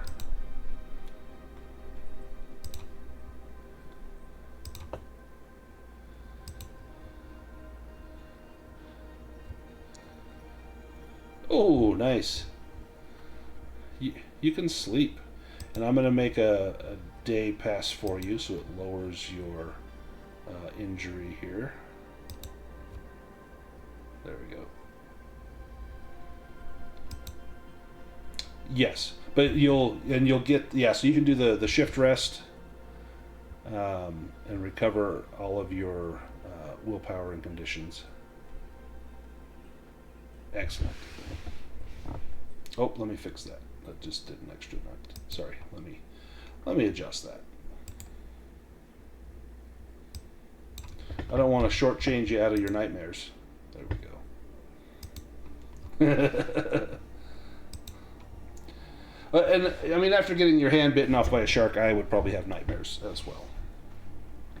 Now, morning dawns. Now, we can, if we want to take a break here, we can, if anyone needs it. If we want to push on, because I know Luke has to leave in about 90 minutes. Do you guys want to push on, or do you need a break? We can do a shorter break.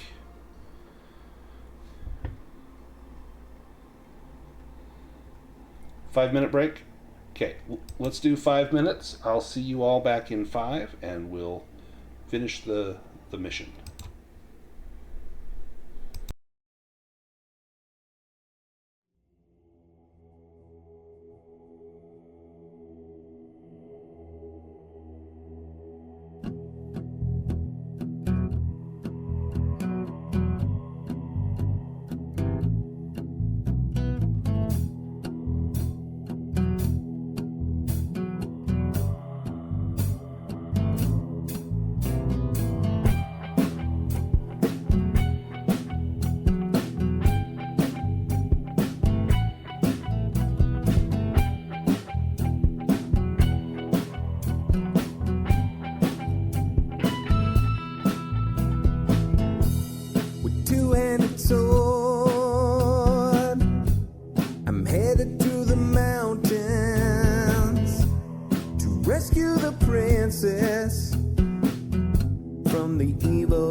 Tell my legacy.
potion.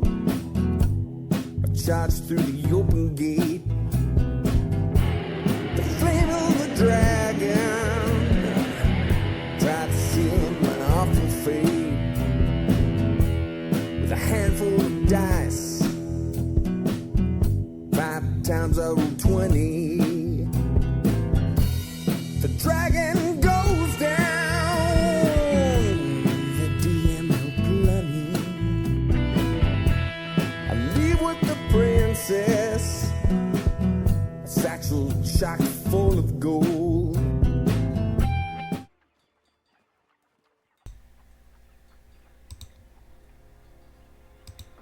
All right, I am back. Sound off if you're here. Wolfhund is here. Boots is here. William is here. Wargriff's here. I think Thorgrim's here. Or Thorvin. I just saw Reese unmuted himself.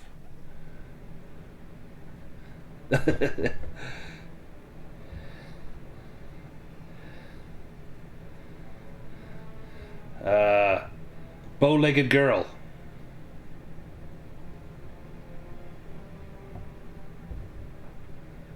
Shot himself unconscious. I'll get back to you on that one.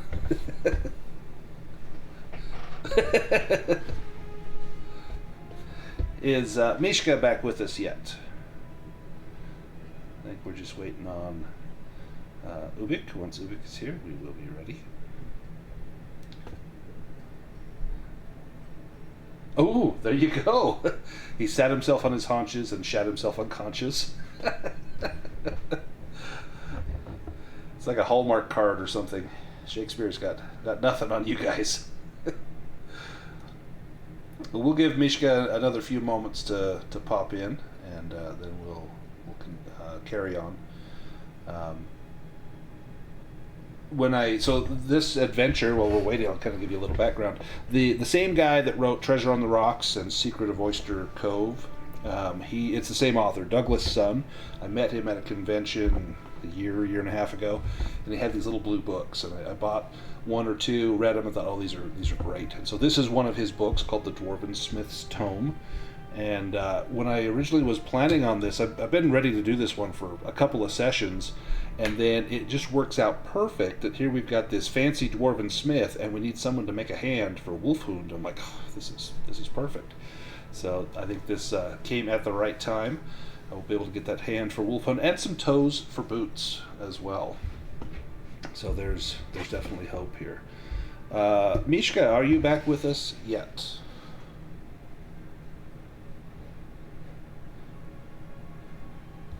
You unmuted, so I assume you're here, Mishka.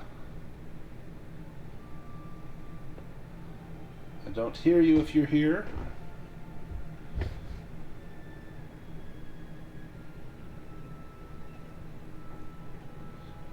Speak up if you're here, and we'll get started.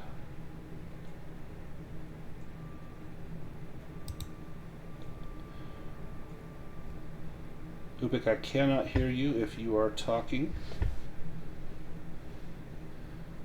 If it's not working, you may need to drop out of the... Oh, I heard a sound. Drop out of the voice chat. Oh, you're back.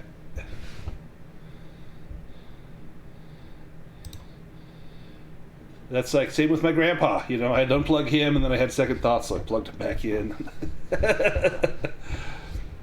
All right, the morning comes. We wake up at the Querulous Closet. Ophelia's got a lovely breakfast of mush for us. Not just any mush, the kind that has weevils, that provide a little crunch and a little protein. Only the best for the folks in town. No one seems to mind. The dwarves actually kind of enjoy their mush with weevils. Does this go down well for everyone, or are they repulsed by this at all? I mean, you've been living on a ship. It's probably not much better. Ooh.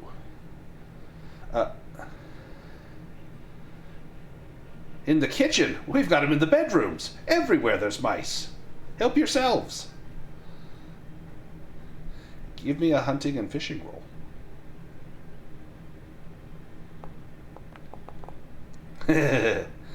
Yeah. Wonderful. Yeah, Wargriff, you find a nice fat mouse. This thing has been feasting on, the grain supplies here. This thing, in fact, it's so large it tries to squirm through a little knot hole that it's gnawed out, and it can't get there, and you easily pluck it up. And do you eat it still squirming, or do you cook it?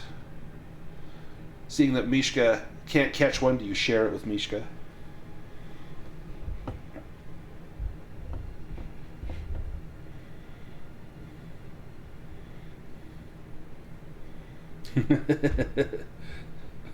Right. And you guys, you eat it Lady and the Tramp style, meeting somewhere in the middle of this mouse. After your lovely breakfast of weevil and rodent, it's time to set out. Now, Dane, you can hear him even from here, pounding and swearing, all manner of profane things from his forge. And some of the townsfolk say, "Ah, Dane's back at it, good as ever. You must have put him in a good mood." Clearly he's hard at work on that hand. He wants that book, and he thinks that you're the best folk to find it. Where do you go now?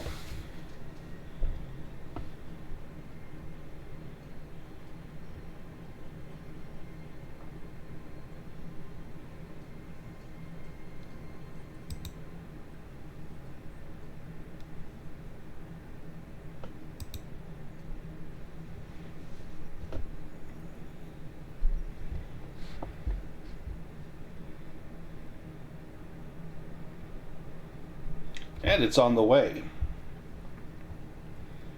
If you head over to the stables, it's one thing to hack ore out of a mountain all day, but no self-respecting dwarf enjoys putting it on his back and carrying it away from the mountain. So an enterprising human by the name of Josella Frump has rounded up a bunch of mules and set up shop on the edge of the village. I've got a picture of Josella. She is young, she's very lovely, and she's got a nice business going on.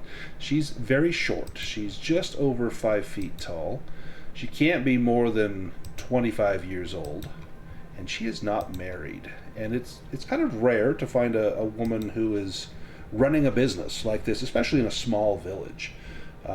Most of the women here, their job is cooking and whelping babies, but here's a woman who's enterprising, and when she sees you, she greets you and says, "Welcome to the stables. Do you need mules? I've got 20 mules. I've got enough here for any task that you might need."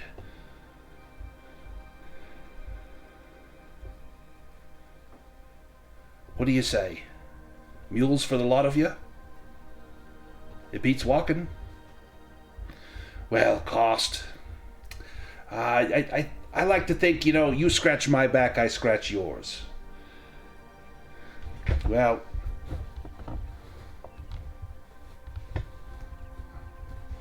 oh. Well, I'll tell you what, if you do this for me, I'll loan you these mules. You see, right now I've only got 10 mules present. There's normally 20. It happened just a few days ago. You see, my regular convoy was coming back from the Demon's Veins with loads of ore. And the Demon's Veins are, you may have overheard in the Querulous Closet, that's the name of the big mine in town. They were coming back from the Demon's Veins with loads of ore when they were attacked. Half of the mules and 2 of my drivers were killed or driven off, and the rest barely got away with their lives. The lads that got away, well, they said it was orcs. I still don't believe it. We haven't seen orcs in these parts. Ever. And what would they want with a load of iron ore anyway? They're too dumb to know what to do with it. I sent the survivors out of town to go buy replacements and bring them back, but, well, I'd just as soon see these folk pay for what they done. Those that they killed, those employees of mine, they got families. They got children. It ain't right.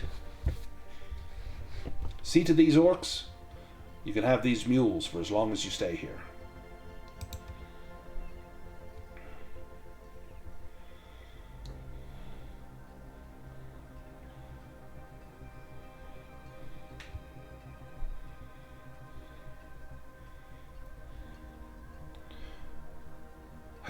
Have you been drinking, sir? Oh, I'm afraid to light a candle around your breath. It smells flammable from here.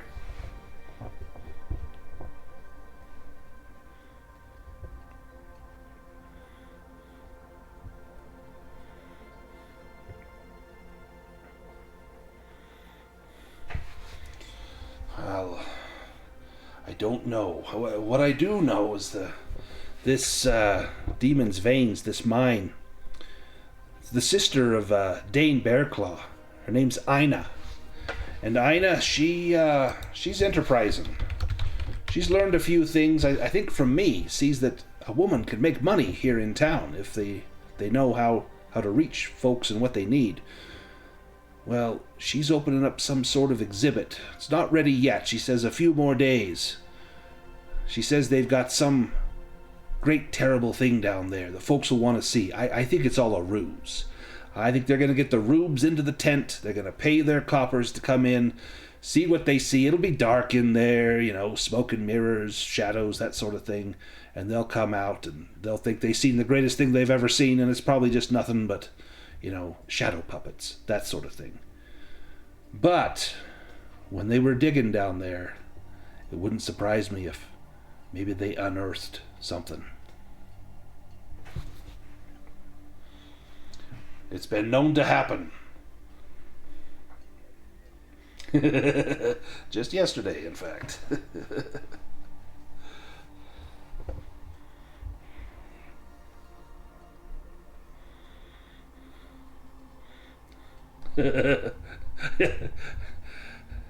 It's said it's the oldest profession there is.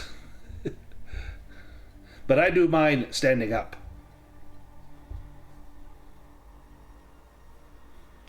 So what do you say? Will you go? It does. It's a specialty. What do you say? Will you go check this out? You see over there by one of them Cloud Sisters? There's a cave over there. That's over near where they were waylaid.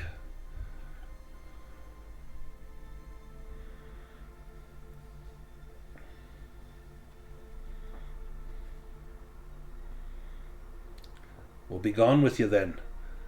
Go and see to it.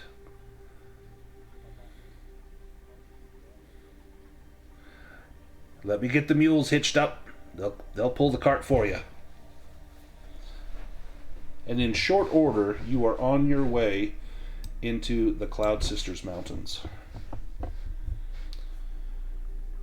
Who is blazing the trail? There's a few old woodcutting trails in here, but they're very overgrown. The folk that use these trails, they would know exactly where the difficult spots were, but we're going to need someone to help lead the mules, and someone else is going to kind of be cutting the trail to make sure we can get through there. So someone's going to need to make a riding roll to keep the mules in good order, and someone will need to make a spot hidden roll to find the path.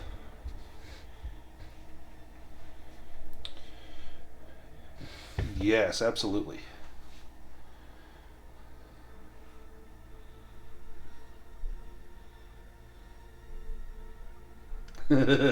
Yeah, writing's going to be the hard one. If we have a human that uses adaptive, that'll be a real easy one, but otherwise no one ever takes points in writing.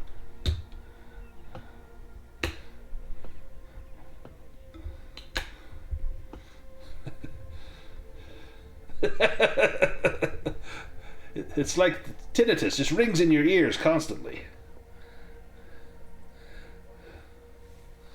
Nice. So using your magnifying glass here and there, you're looking for places, because as you get up into the mountains, you're on short, narrow tracks, and there's a steep drop off on the end, and you're checking, stomping your feet, making sure, can we get the wagon up here?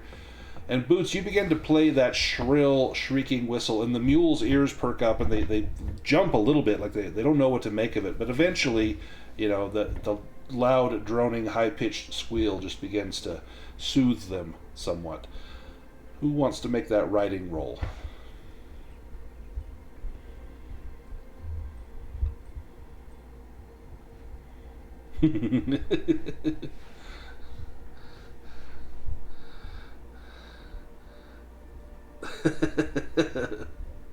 Yeah.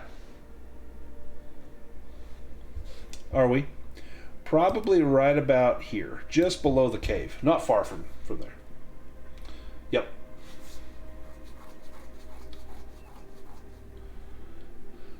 To get from where we are to the cave, it'd probably take about maybe 30 minutes at the rate we're going. It would taking the wagon if we so like distance wise.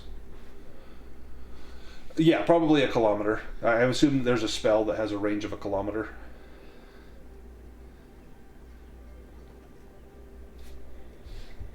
Ooh. Excellent question. Let me just renew my understanding of Farsight. So you've never visited it, but you just have to have it in sight. So you can't see into the cave, but you can see all around where the cave is. You can see kind of where she pointed, and it looks like there's a cleft in the rocks where the cave would be. So absolutely. And you see and hear what's happening there. So if you want to cast it, I'll let you do that. That's a great idea. And you do get a boon, because Boots is playing his whistle.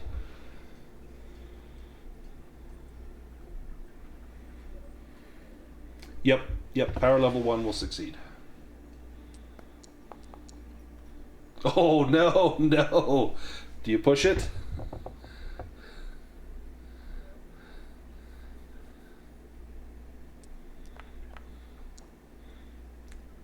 There we go.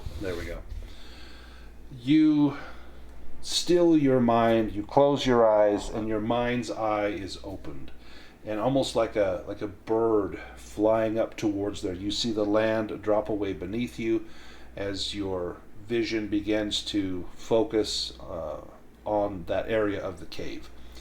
As you get closer, you see several discarded bones out here, and some of these look old, maybe weeks or a month old, and some look fresh. Some still have strips of flesh and tendons still attached, and flies are hungrily buzzing over them. You see a lot of footprints going in and out of this cave, boot prints specifically, that look man-sized or orc-sized. You don't see anyone out here, but you do hear sounds coming from inside the cave. And it's voices, and they're harsh, and they're guttural. And give me a languages roll to see if you recognize what is being said, if you can translate.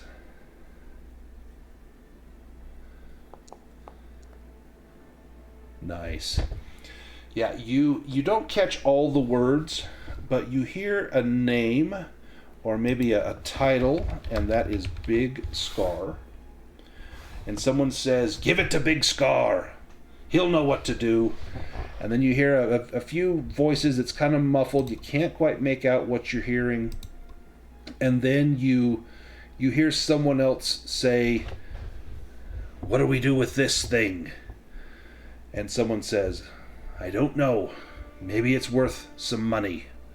Maybe someone will pay for it." And then you hear someone else say, "When do we make our attack?" And another voice says, "Soon, very soon. Tonight, in fact." And that's what you hear.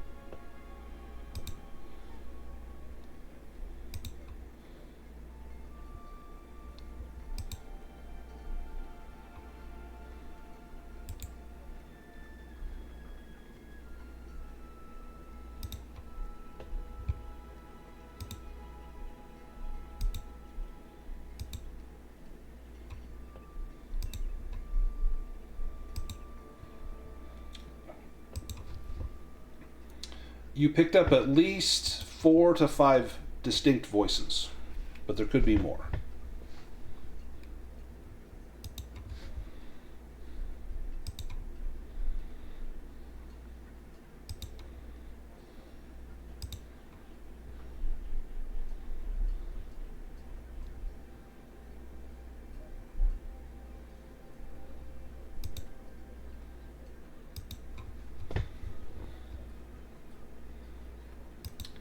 beast lore for orcs.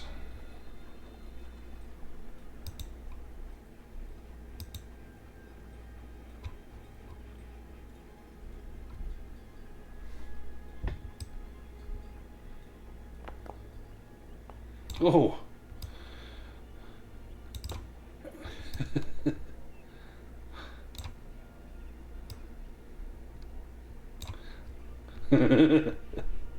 Sounds good. It could happen.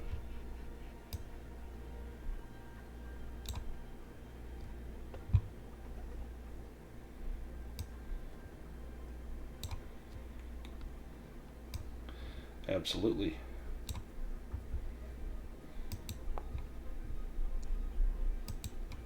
Ah.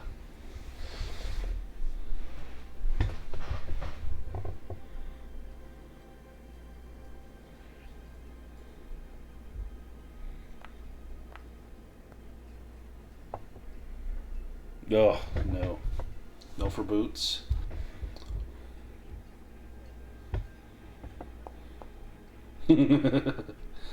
Oh, there we go. Wolf with the push. So you know that that orcs tend to despise the sun. The sun is they can tolerate it, but it's uncomfortable. They prefer darkness. They tend to be a little underhanded, and thieving and murder is no big deal to them. If they intend ill upon this town, you've already met a few folk that you know would certainly come to harm. The young woman at the stables, perhaps Ophelia at the Querulous Closet, maybe Brother Graham, who doesn't know if he's a dwarf or an elf.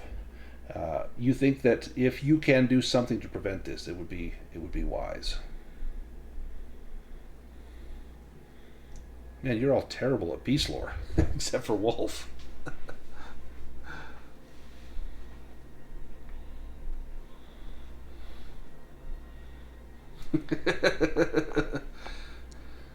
It's going to be awesome when there really is a land leviathan that you're fighting.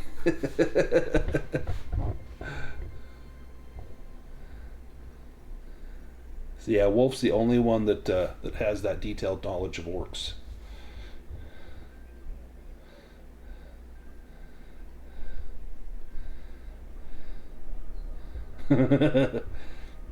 Maybe there's an underground lake with the leviathan in it.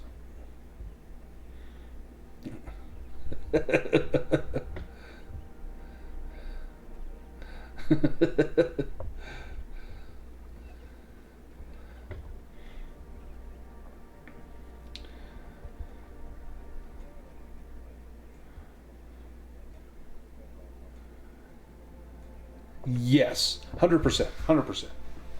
Now would be the time to strike.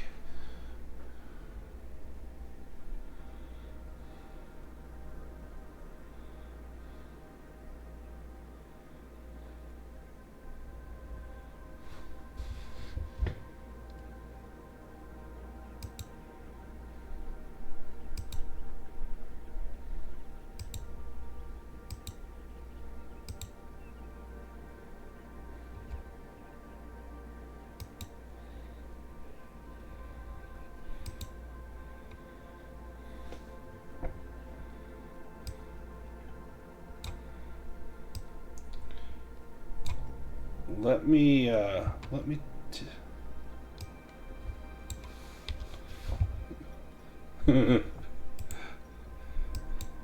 me take us to a little map of a clearing not far from the cave.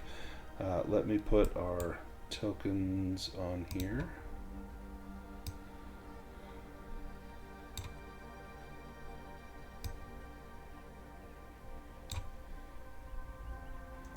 They may well, the squirrels may well answer if you ask them.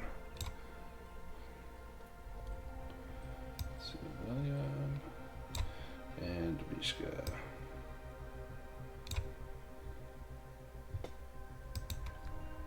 Right.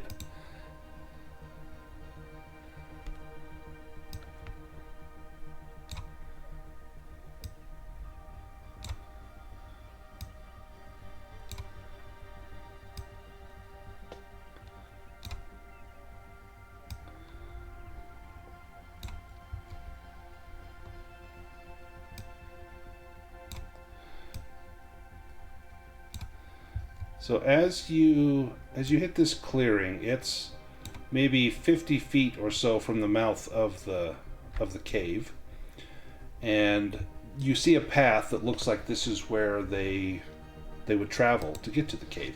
Now there are some boulders on either side of the path where folk could hide to try to lure them out down here. What's the plan? How do you get them out of the cave?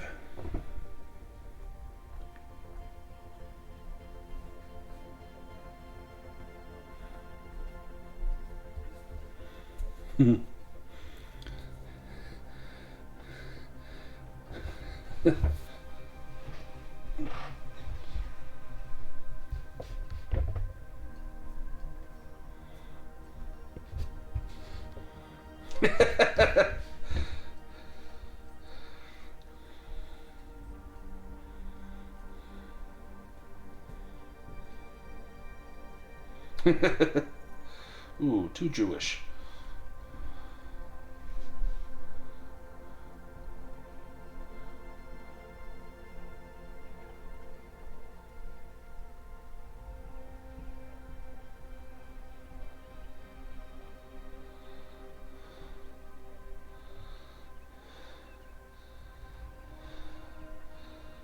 Ooh.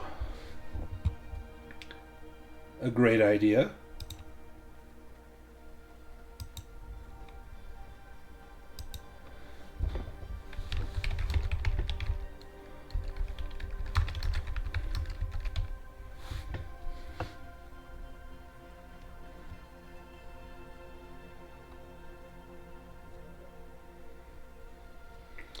From what you could see, it looked large. You don't know how deep it is, but probably 2 or 3 of you could walk abreast into the cave.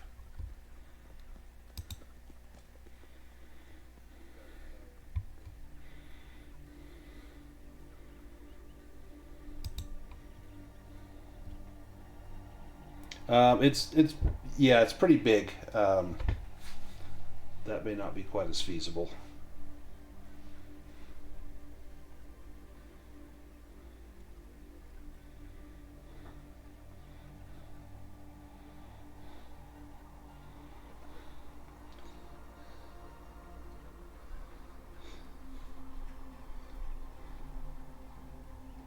Ooh.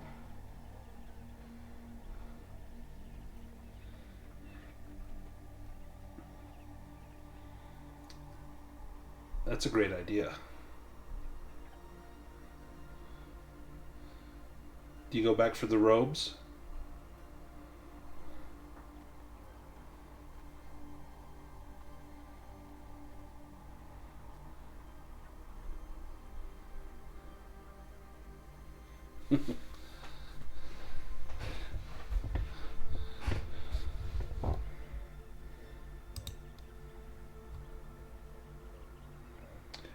Yes.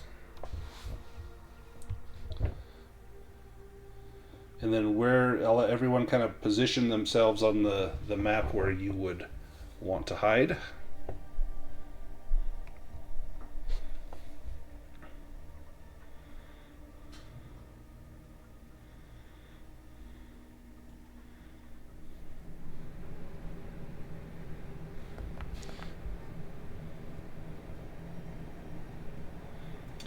Probably right about there.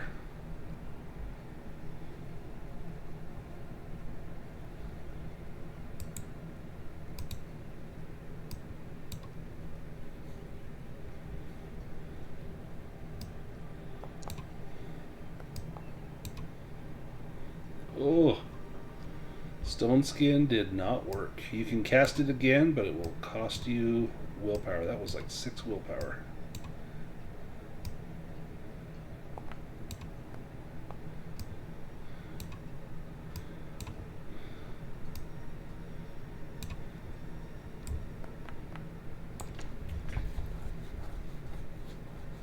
Okay, so that'll give you the AC of 6.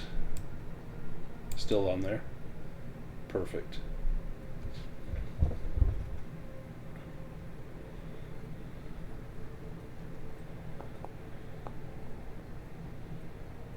Nice.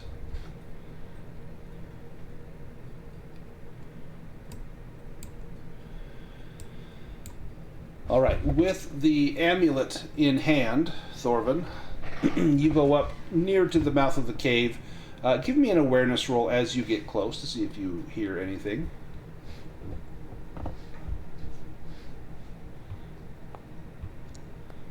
Do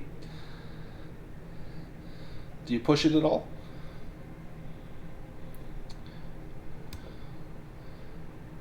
An arrow flies out from the foliage over here and strikes the ground at your feet. And you see a little goblin stick his head up and say, "That's close enough. State your business."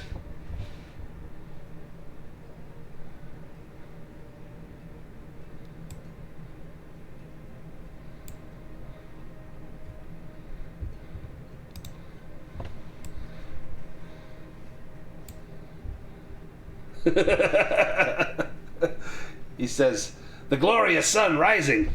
Ah, to hell with you. We already took care of your brother. Have you come back for more? Your kind ain't welcome in these mountains."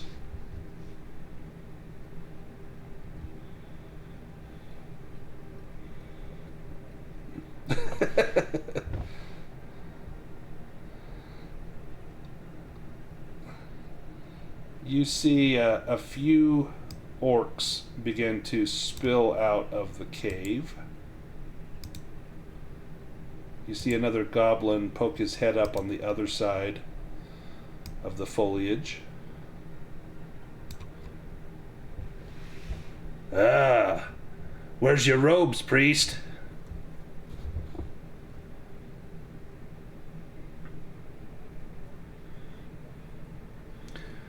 "Well, you know,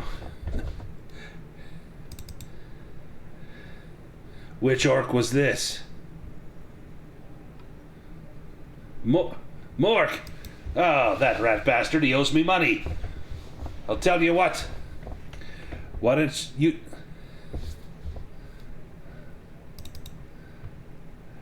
You're saying, Mork, me own brother is following the sun god. Well, tell you what, priest. I see that pouch all a-bulge with pretty coins at your side. Put it at the ground. Whatever's in that pouch, put it on the ground. Consider it safe passage."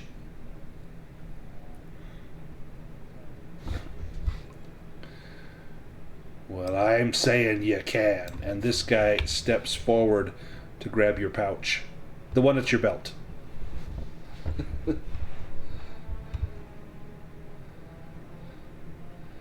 Give me a persuasion roll.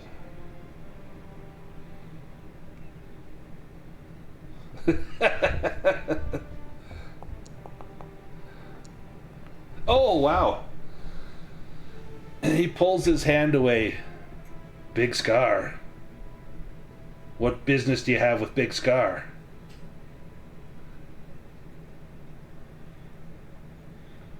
"I see.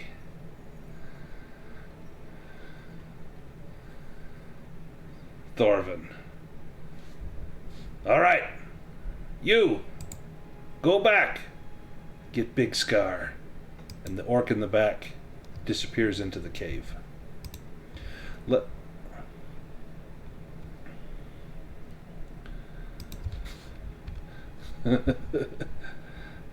Well, I recorded it, so don't worry. I'm going to make it, part of the sound bar here. Let me have Wargruff give me an awareness roll.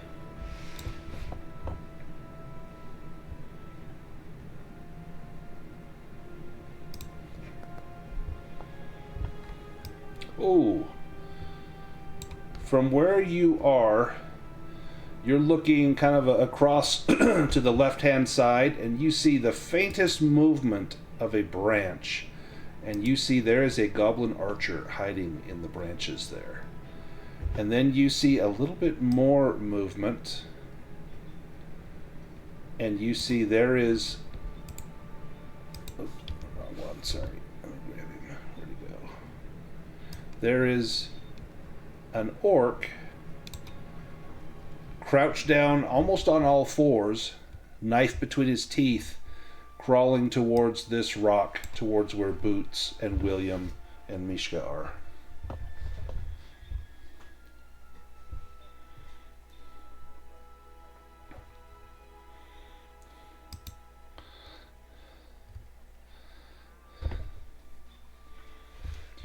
William, give me an intelligence roll with a Bane as you see Wargriff doing this.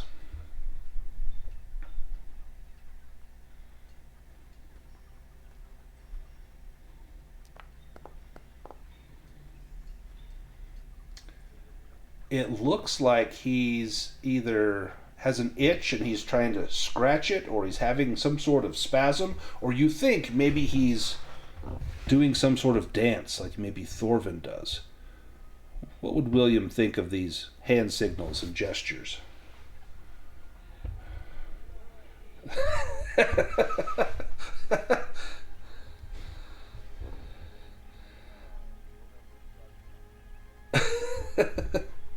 You see the orc over here, he goes very still. And the goblet up here is drawing back his bow.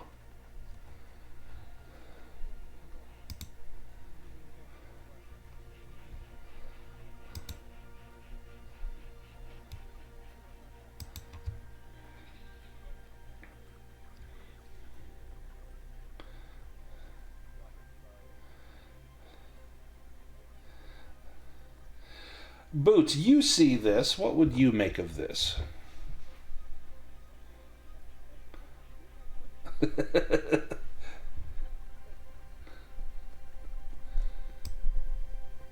Just then, a huge orc comes out of the cave. I'll post a picture here. This is Big Scar, named for the big scar on his face.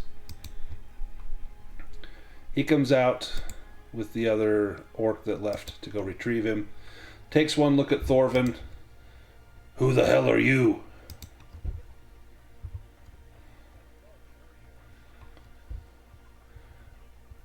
I'm the last orc you'll ever see.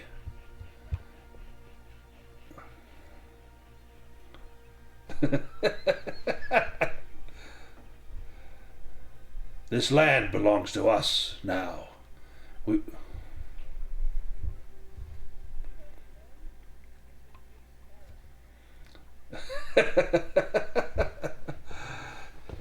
They all scratched their heads. Look, priest, if you've come for the other, he's long gone.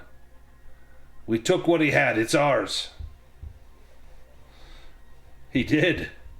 He did indeed. How about you just give us that amulet, along with everything else you've got? Put it on the ground right now.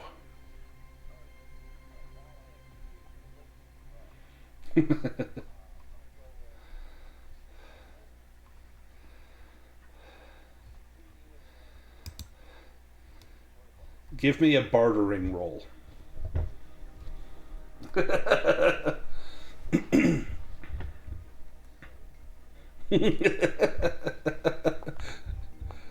Oh my gosh, oh my gosh.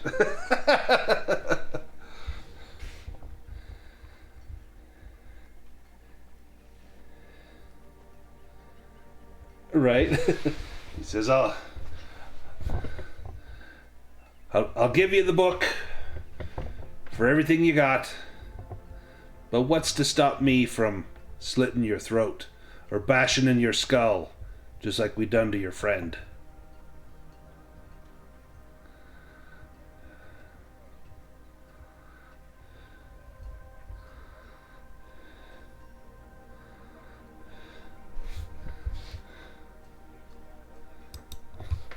Ha! That's bold talk, I tell you. Bold talk. Boys, do us a favor. Go grab that one right now. And let's go into initiative order.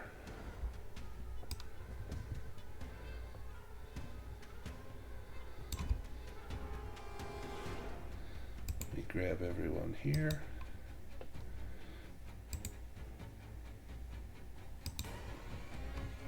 And let me draw cards. Perfect. And let's see.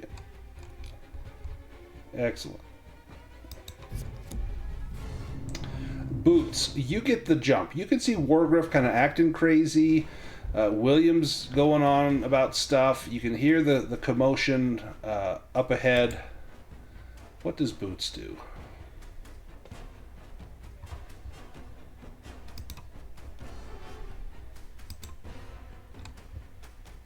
Okay. Give me an awareness roll as you scramble up there.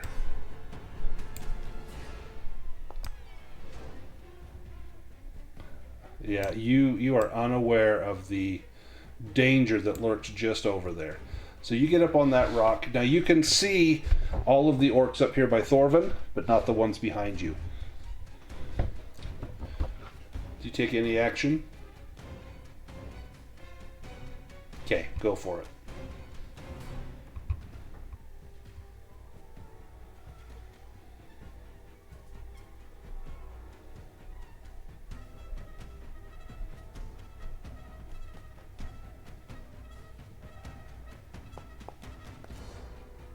Oof.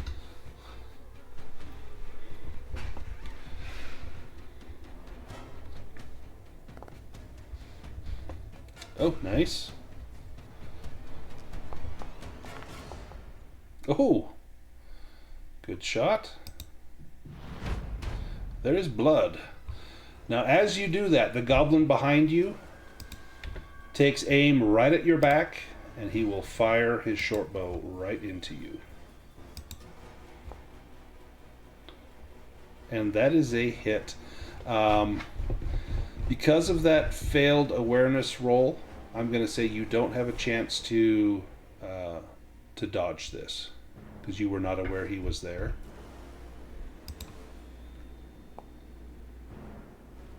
Four damage. I'll apply that to you. Your armor blocks one of that. This scout here is going to shoot at Thorvin.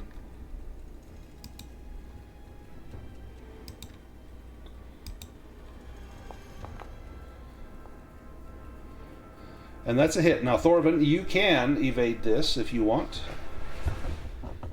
You'll take it. 2. I think your armor blocks all of that. Yep.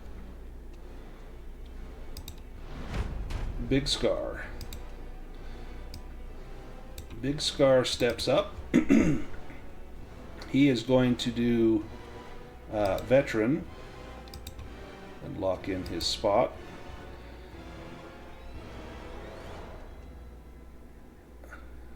And then he is going to do Dual Wield with 2 scimitars and attack you with each one. The second one will have a Bane.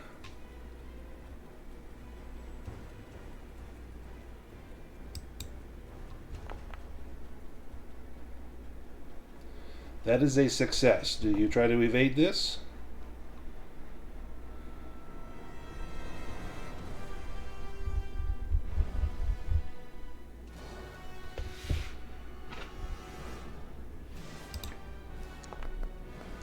Oh, not bad. I think your armor blocks all of that.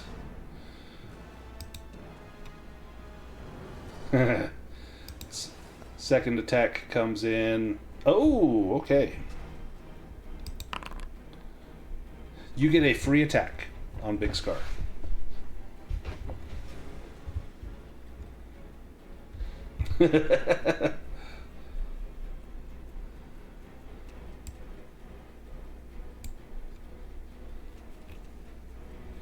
Ooh, nice. Yeah, he is wearing chainmail. Nice. Roll damage.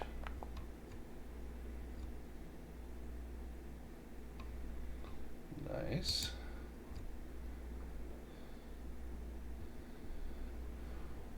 Is that... Why is that? Let me take... Oh, the lashing lance. Let's see. I think it is. So I think instead of 2d8, which is between 2 and 16, it does 3 to 15.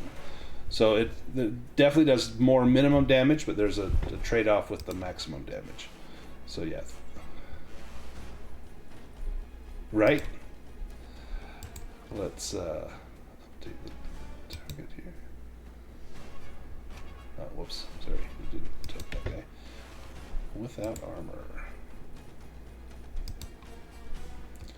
Let me apply that. Let's see. Ignore armor. There we go. Nice. Big cut, no blood. This orc warrior behind Boots will leap out. Now, Boots, you're aware. You just had a guy shoot you in the back. You know this guy's here, so you could evade this if you chose to. But this orc is going to attack you with a blade, pulls out his scimitar, and slashes. And that is a hit. Do you try to evade this?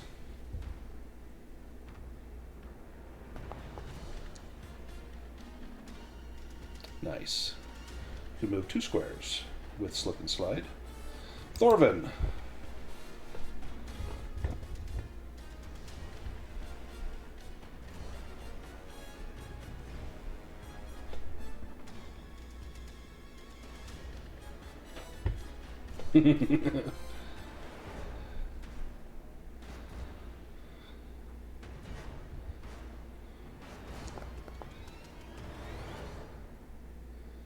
Nice. Now he has defensive, which he's going to use.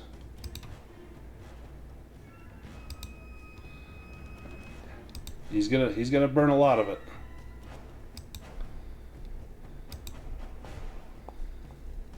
Yes, he blocks that. Roll your damage. 14 damage, and his scimitar. He can take that. William.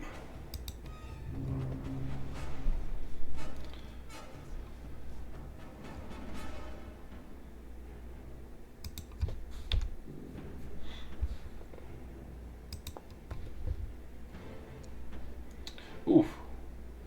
Do you push that? Nice. Critical hit with Ahab's Fury.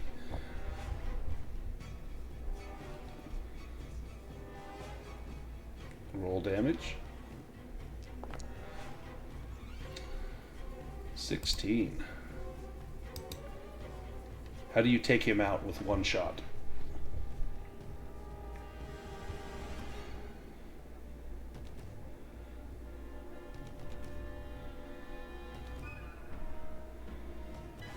Nice. Orc Warrior. He will move up, and he is going to topple Thorvin.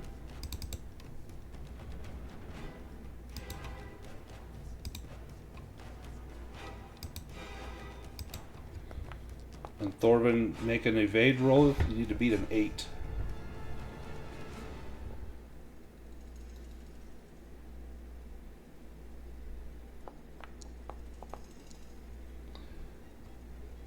Do you push it?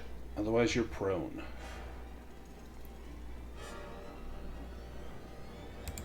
Alright, let me make you prone.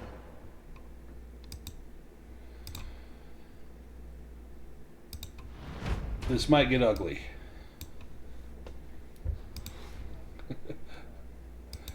Right, yeah. He is going to slash at you. That is a hit. Do you have anything to try to evade that?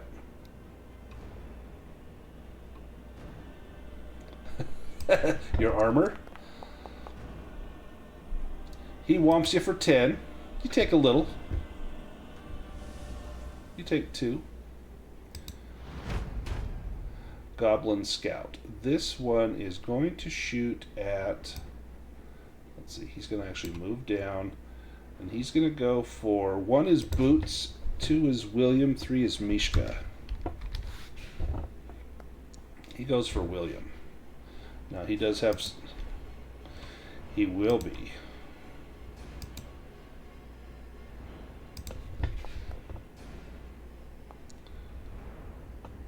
And with that, it's a miss. Wolfhund.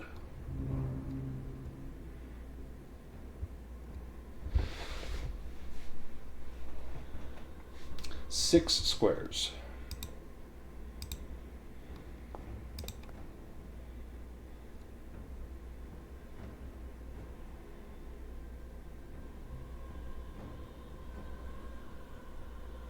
That's weird. That just did a round rest for you. I don't think you meant to do that. That was weird. Yeah. Yeah, so you still have your round rest.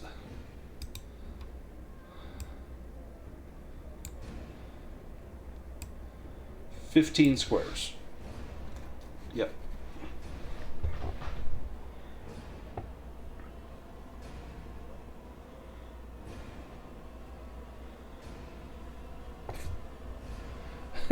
When in doubt, fire blast.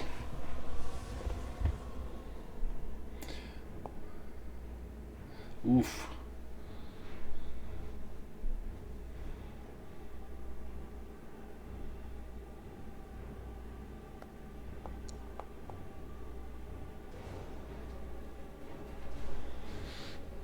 Who are you targeting?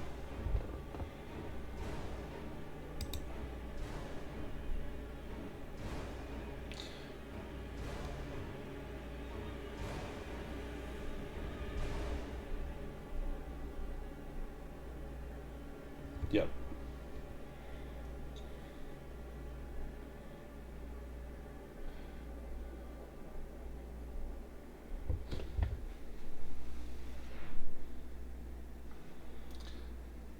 Yep.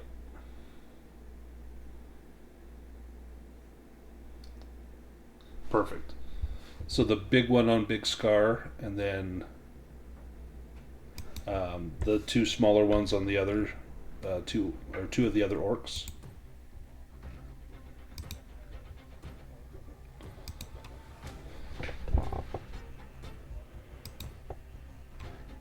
Yeah, so they'll do 2d8 and Big Scar, or they'll do d8 and Big Scar will take 2d8.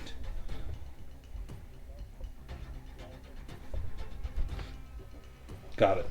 Got it.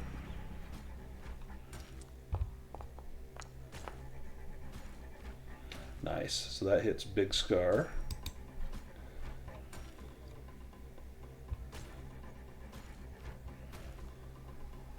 Oh, I see. Oh, got it.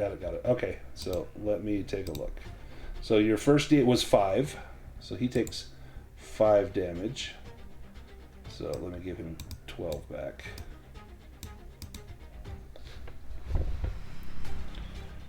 A 5, 4 and a 1.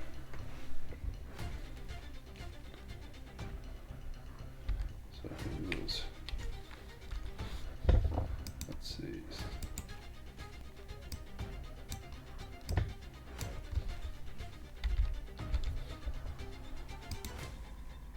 Okay, now let me give him 5.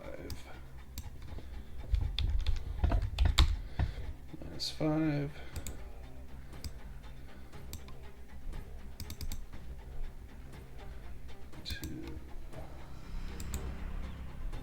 And then minus armor. Let's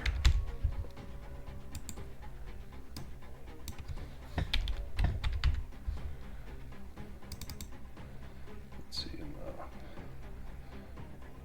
And he with armor, we'll give him back. Nice. Okay, now the maths. Flames lick at them and they squeal as the heat washes over them. Yeah, it smells quite nice in here, actually. This guy with scimitar will slash down at the prone form of Thorvin. That is a hit. Thorvin gets whomped for 15 damage. Take it. See a little blood leaking out of Thorvin. And then this one will do the same. And is that a miss? Nope, that's a hit. Oof.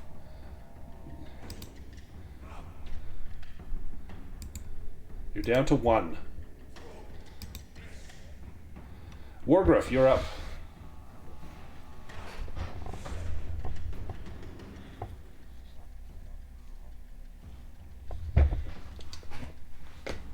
There's a lot of blood up there.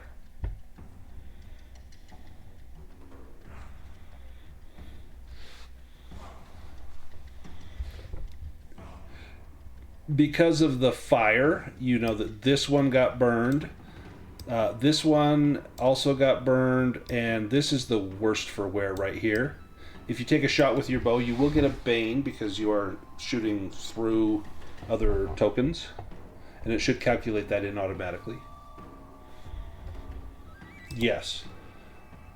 So this one was burned, Big Scar was burned, and the one beneath was burned. Yeah, this one here. In fact, there'll be no bane on that one.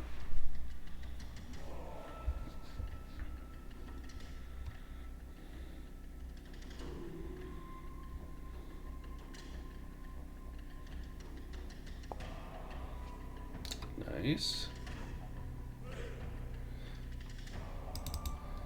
Let's see. Your bow does 1d12 plus 1d6. Do you want to roll those?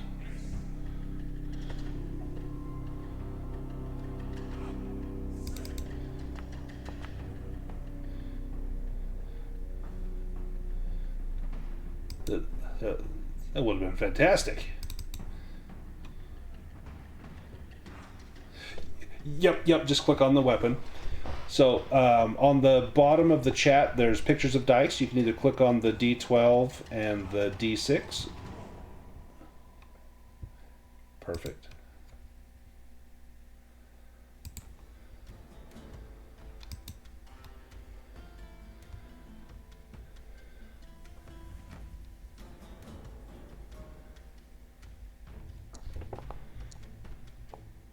Oh, nice. And his armor will block 2 of that, but that is still more than ample to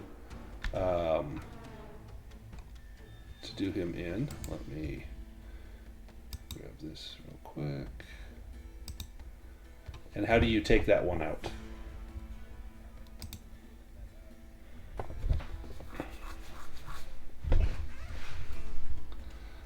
Nice. Mishka.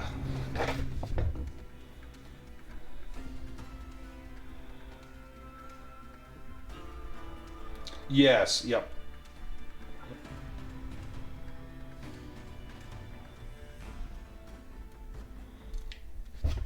Power. And you're power level 2 on Power Fist, correct?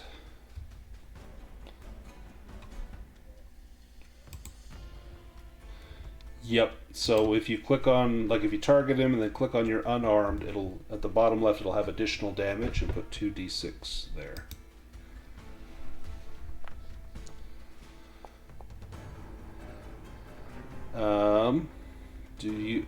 Are you exhausted? Yes, because you're exhausted. Do you push it?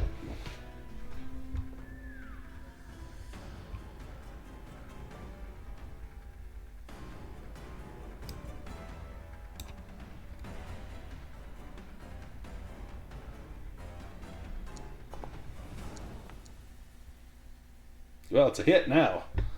Roll damage. Deal damage to the scout. Oh, he is almost down. He's got 4 hit points left. And Orc Warrior, he will he's going to charge.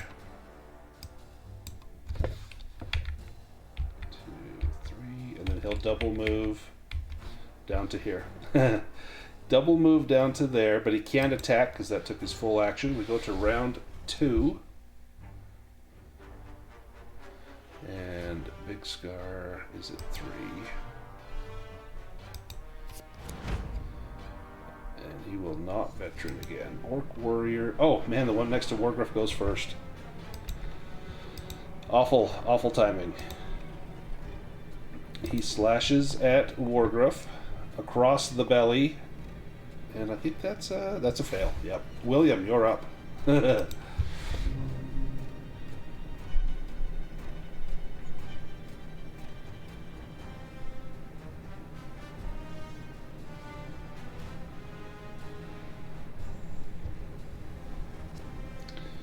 Yeah. Do you, before you do that, do you want to trade with Thorvin so he can stand up? That might be better. So let's go Thorvin and his 1 hit point, but he's got good armor. Thorvin, you're up. I assume you stand.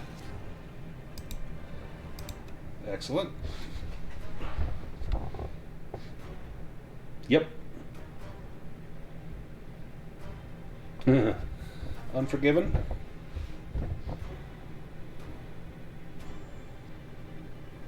And this one above you is the most wounded.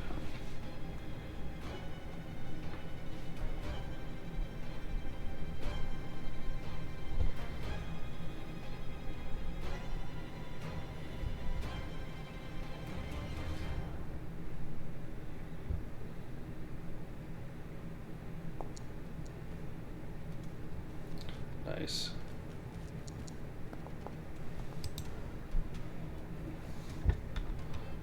I think that's enough, though.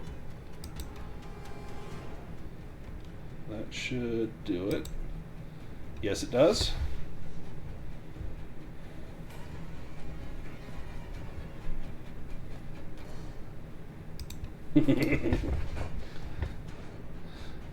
Nice.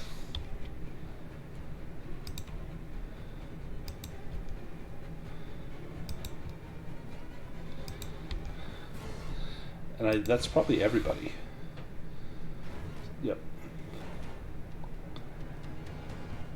Excellent. Goblin Scout. He is going to shoot at William.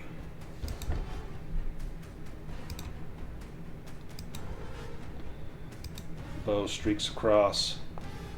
Striking William. William, do you try to avoid this?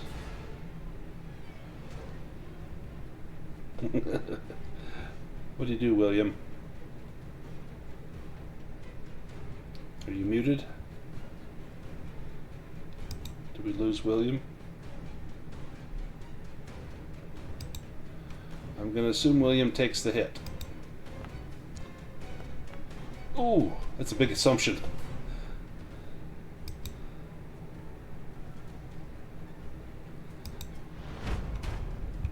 Big Scar.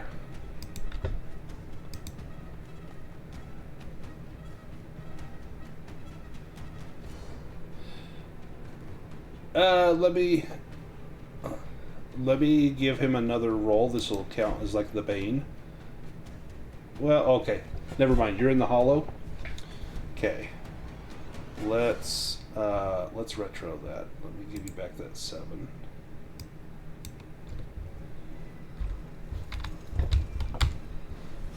Okay. In that case, he can see. Well, he's going to have to go after Thorvin.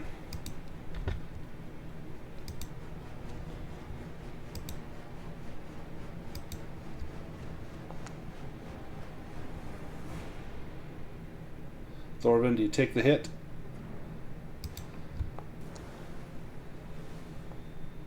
Nope, you're good. Wargruff, your turn. Oh, sorry, Big Scar's turn. Never mind, sorry. I want to skip the big guy. Big Scar. First thing he's going to do is he's going to do dual wield. He's going to topple Thorvin with the scimitar.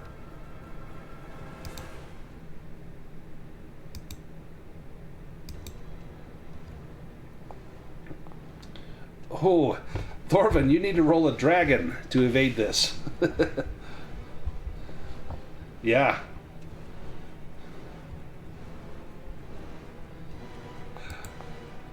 Come on, double dragon. Nope, no double dragon. You are prone.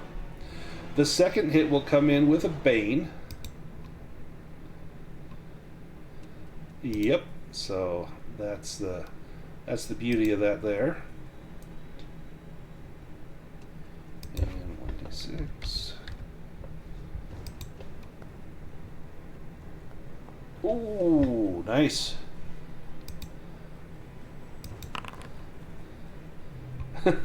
Yeah, so that second scimitar, he's not that great at dual wielding. He drops it. So now he's down to 1. It was a flourish. Wargruff, now it's your turn.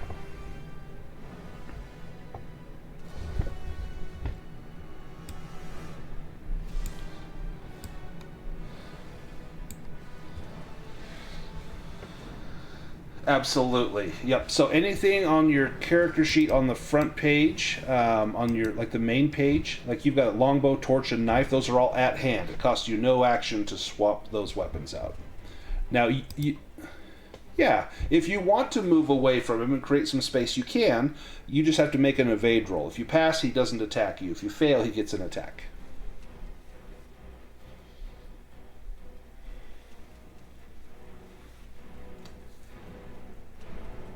Yeah. Yeah, stab him with the knife. Oh, I've got to mark Thorvin as prone here. There we go.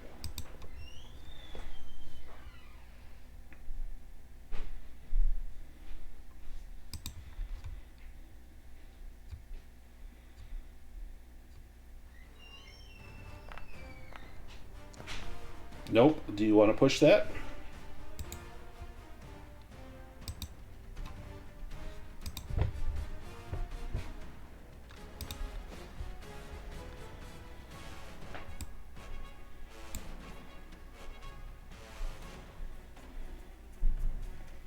Don't take dazed until you have to. That's your bow skill. Yeah, it's always a good one. Unless you're a wizard. Nice, roll damage. I don't know if you guys have seen the little flash of weapons and whatnot. I activated a new module, and it seems like it works sometimes, and sometimes it doesn't. Let me deal.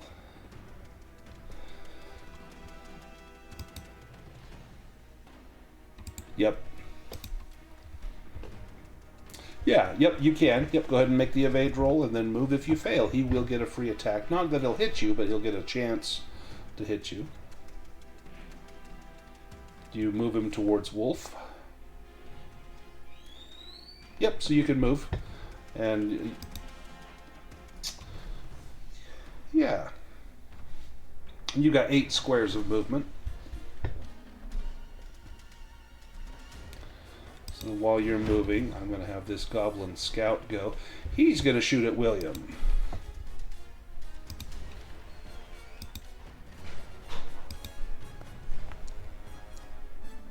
William, that's going to be a hit. Do you try to evade that?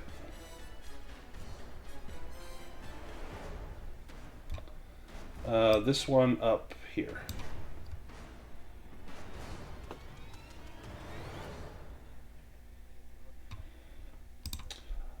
Okay. Okay, then, alright, never mind. He doesn't attack you.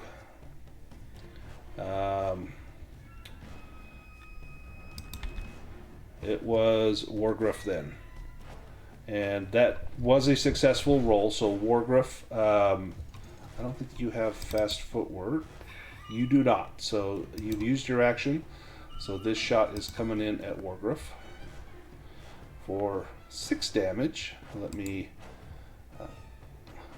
Yep, that'll block 2 of it, if you want to deduct that from yourself. Wolf, your turn.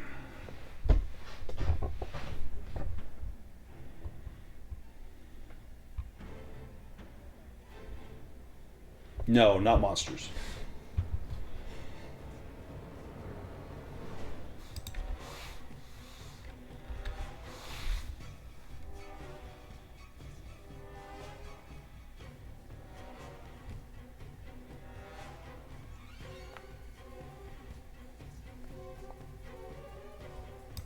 Nice. And that was at level 3, so he gets a, what, an evade roll with a Bane?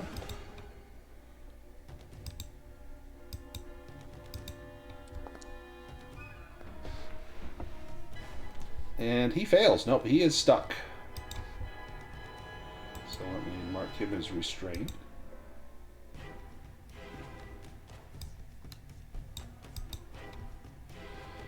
Excellent. And do you move at all, Wolf?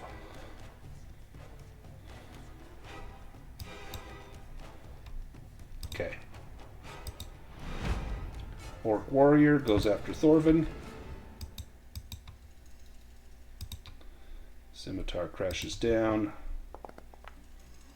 That's a hit. Bring it. It has been brought in. Oh, that's gonna do it. Yep. Give me a Constitution roll. Thorvin goes down. He's not dead, but he is dying. Yep, you're good. Mishka. Oh, and actually, when you drop, that orc's gonna move down here. There we go.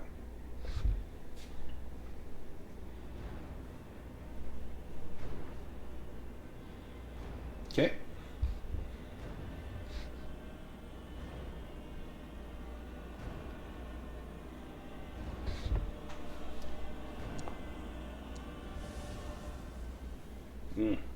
Do you push? Oh, darn it.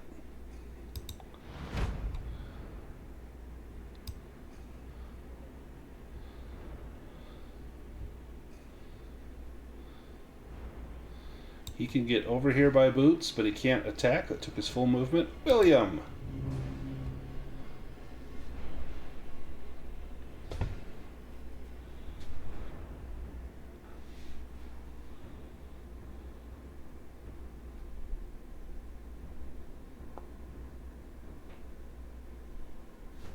Nice. How do you take him out? Nice. Boots, you're up.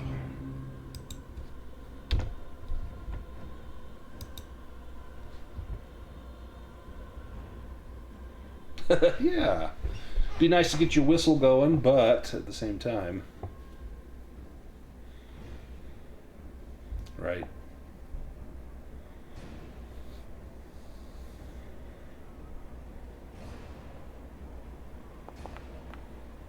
Oh no, no.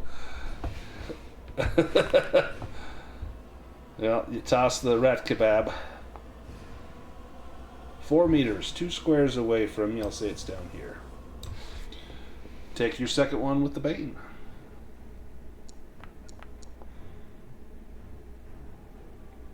Oh, do you push? Yeah. Throw that sword away too. Oh, there we go. Nice. Well, he took a little. He felt it. He's bleeding now, so that's good. We go to round 3. Wolf, you're up first. Wolf and then Mishka.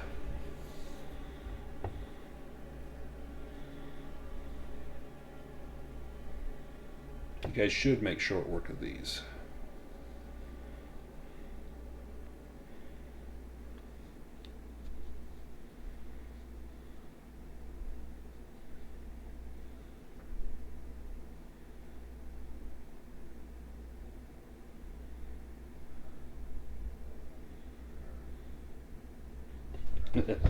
Charge up.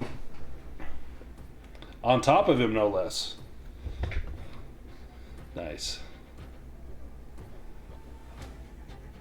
It's a double move. Mishka, you're up.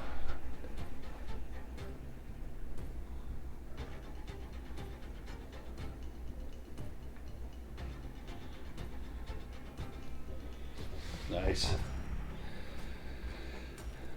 Now, Thorvin, do you want to swap, or do you want to go now and try to rally? Okay, William. William is up.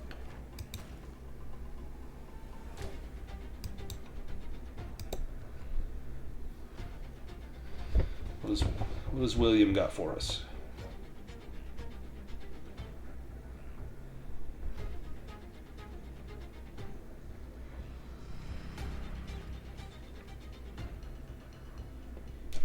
You hope Boots has that guy handled.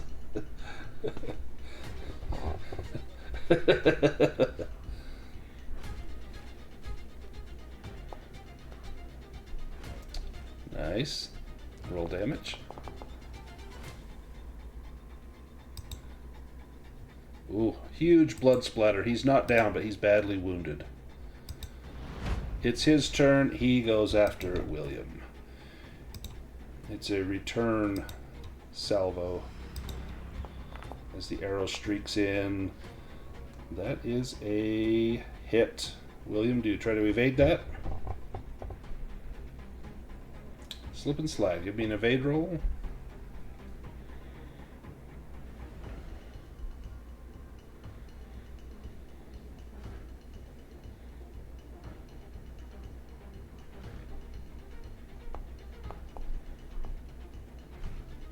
Yep, you can move 2 squares. Boots, you're up.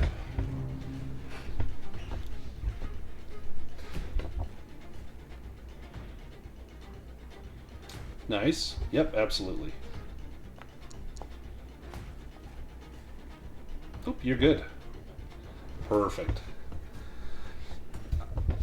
I'm going to give you a boon because you're at an elevated position shooting right down onto him.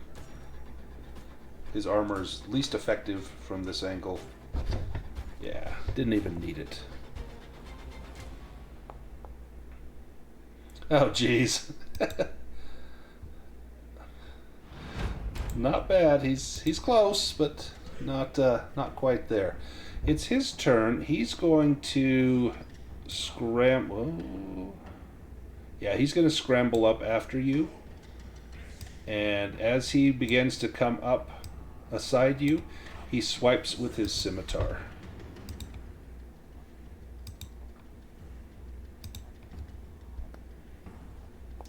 Oh my gosh. Right? Oh, okay, free attack on him. Oh, wow. Yep. You'll still roll like 2 points of damage, though. Not bad. Not bad. How do you take him out?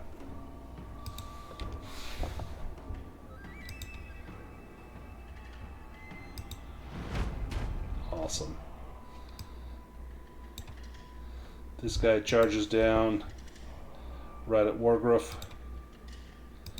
Tries to slash open your belly. And misses terribly. Wargruff, your turn.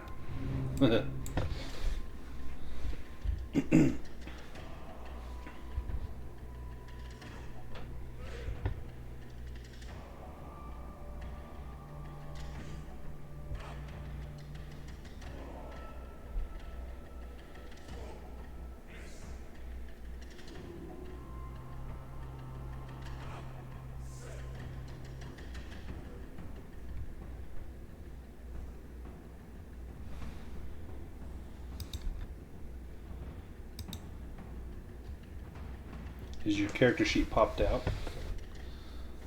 Okay. Yeah. Nice, that's a hit.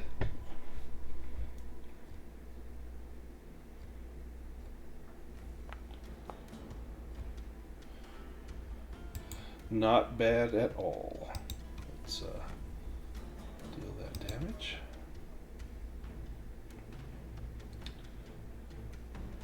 Yep, make an evade roll. Oh yeah. You can move your 8 squares.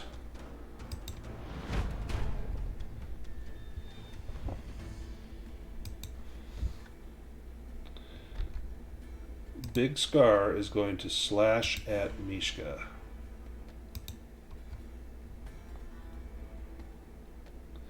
That is a hit. Mishka, do you want to try to evade that, or are you taking that hit? Have you got fast footwork, or... Oh, you don't. Nope, you're...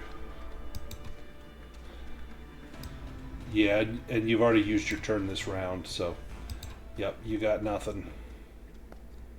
But you got some armor up, so you'll take, what, 3 from that armor. Yep. Thorvin, do you rally yourself? In fact, I'm gonna... Yep.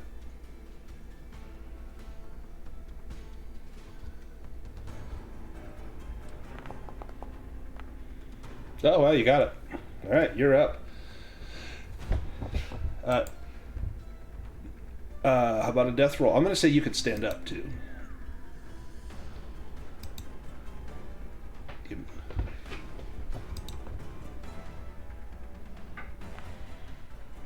Nice. Goblin Scout, he is going to go after Wolf.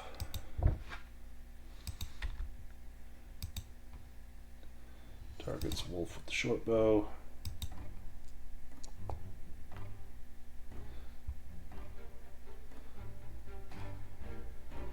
And that's why was that a bane?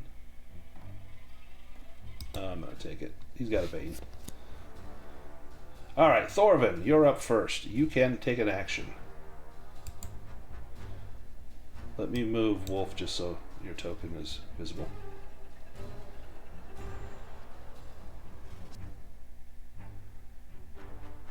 But don't move Wolf right there.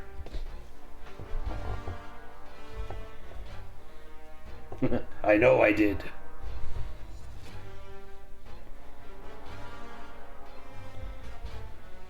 Nope, he has not. He's just toppled you.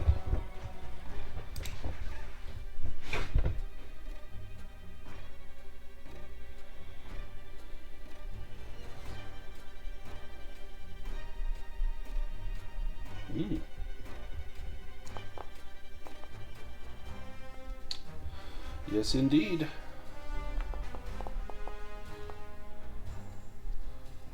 Oof, with no armor. There is fresh blood. Oh! Wow. Well, Wolf, it's been nice knowing you. Sorry, let me give you those points back. I'm like, that blood was a little bit low there. Let's fix that. Let me update the target. There we go. And then we'll deal damage ignoring armor. Okay, that's better. That's better. Boots, you're up.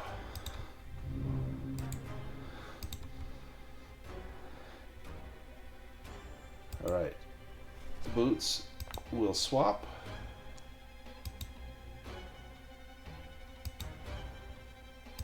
Oh, and a failed death save from Dwarven. Wolf, you're up. Oh, it also says you're prone. Let me mark you not prone. There we go.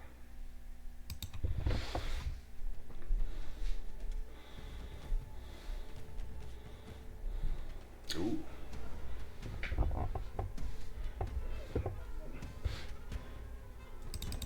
You've got, how many points? You've got 5. It would cost you 6, so you could do power level 2.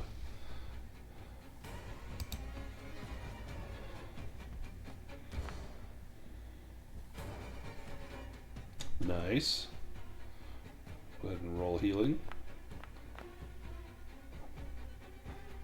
Yeah, I hope that goes away.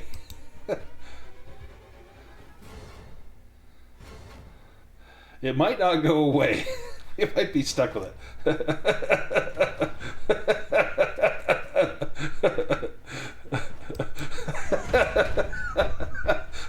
I'm going to have to fix that one. This guy is restrained. All he can do is try to break free. I believe it's I think it's a strength roll. Let me look. Ensnaring roots. No, it's the evade roll. All right. And it was at level 3, so it has a Bane on it.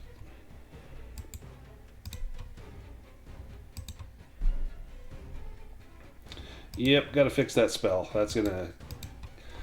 No, it's going to give me a seizure. So... no, he fails. He is still stuck. Big Scar. He's blinded by the light. Revved up like a deuce. I know. He's in there somewhere. He's going to go after Wolfhund. It's like, make it stop. He hits Wolf. And you have only 1 willpower, so I don't think that's enough to slip and slide. Ooh. Wolf. Oh, it still didn't turn off. Damn it. I need a Constitution roll from Wolf as Wolf drops.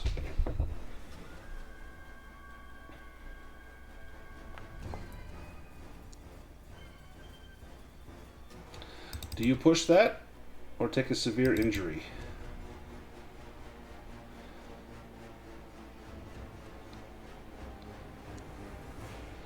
Nice. Okay.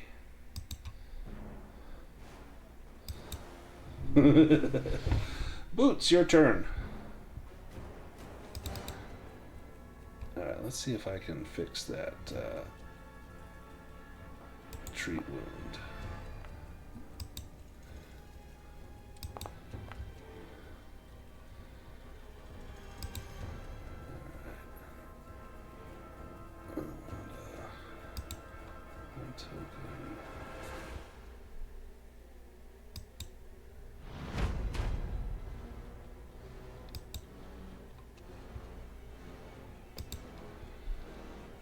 Nice, deal damage. Orc Warrior will charge Boots. Slashing with Scimitar. Trying to chop off some more toes and misses horribly. Mishka, you're up.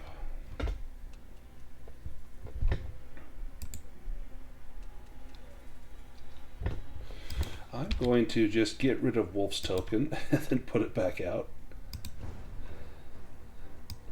Get that right there.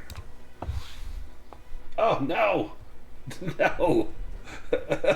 No! Nice roll damage on Big Scar. Ooh. How do you take out Big Scar?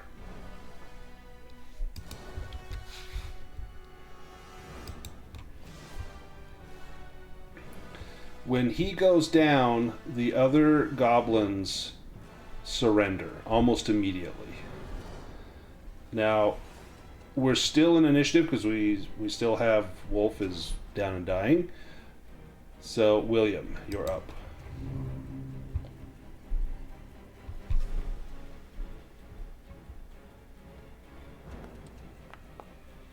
Surrender be damned. Nice, roll damage.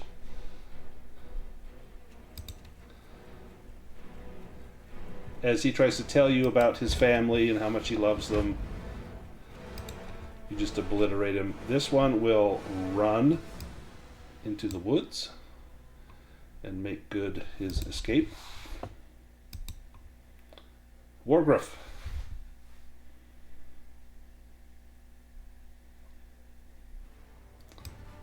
Yeah.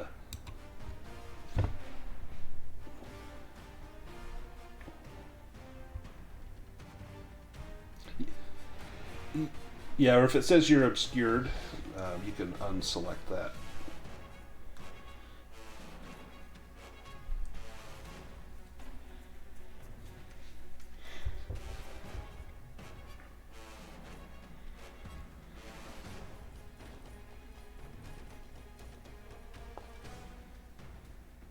Excellent roll damage.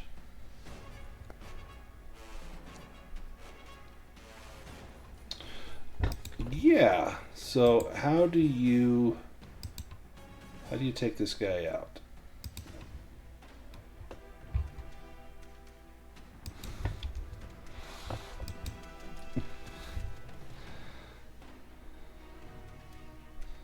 It's real easy to kill these guys when they're surrendering.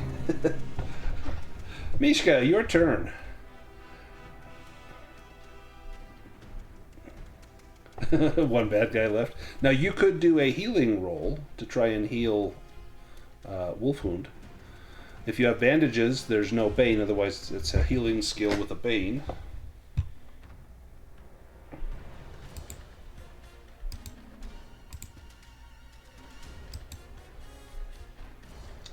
Yeah, that's a great idea. You can, and it'll automate it.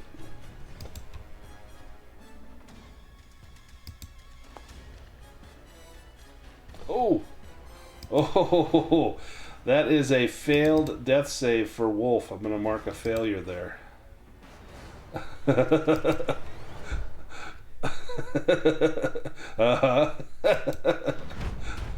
But didn't that end up killing somebody's character, though? Yeah.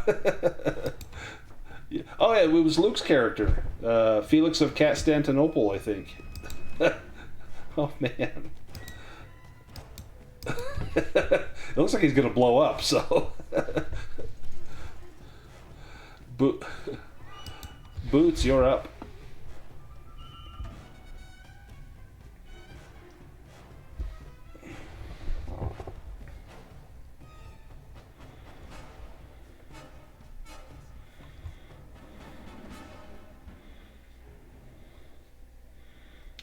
You could toss it to Thorvin. Yeah. Thorvin, you're up. You have a healing potion in hand.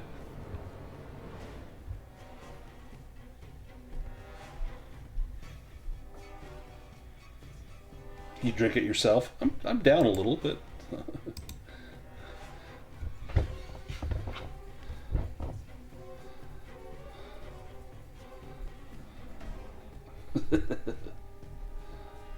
It's like, I'm up, I'm good. Ooh, that would work.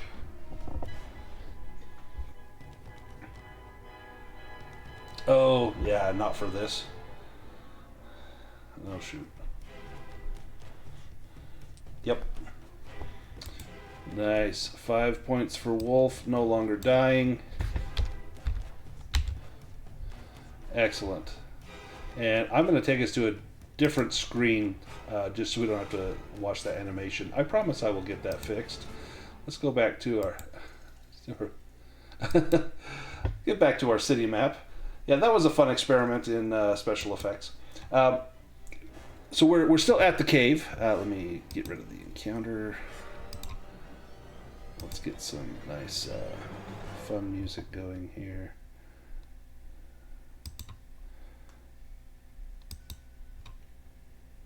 Excellent. You hear the pounding of the forge. Dane is hard at work. You've got these orcs, and the one at that you is still restrained. He says, I'll talk. Just let me live.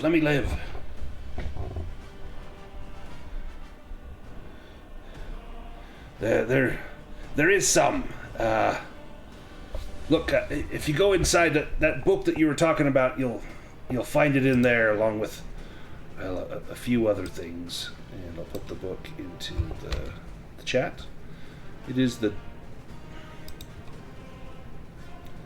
I don't even have a keel. Don't haul nothing. No, that's my weakness. The book is a hefty book. Parchment pages are strongly bound, covered in heavy leather. There are Dwarven runes, and Thorvin, it says Book of the Axe, and Dane's Bearclaw's name is embossed in mithril on the front cover. About half of the pages contain writing in Dane's careful, methodical hand. You have recovered the item intact. Now, there is also some loot in here. Let me grab some loot here for us. You find several bars of iron. Now these could be used, you actually find 10 of these. These are valuable. They're worth 25 gold each. You could offer them back to Dane as a reward. He would pay you the 250 gold, or you could take them on board your ship and probably make a heftier profit selling them elsewhere. Let me get some better music. That is like really loud music here. You also find some more loot. There's a lot of scimitars. Orc scimitars aplenty. As many as you care to carry. You find a bow.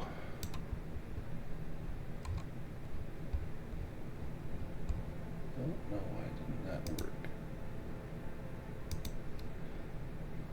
There it is. And this is just listed as bow +1.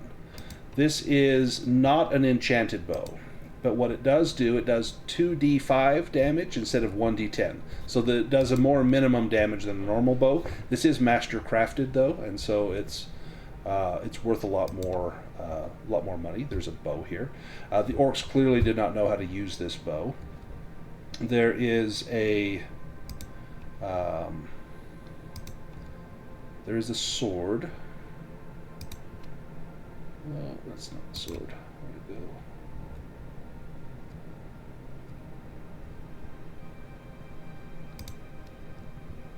Here it is. It's a short sword.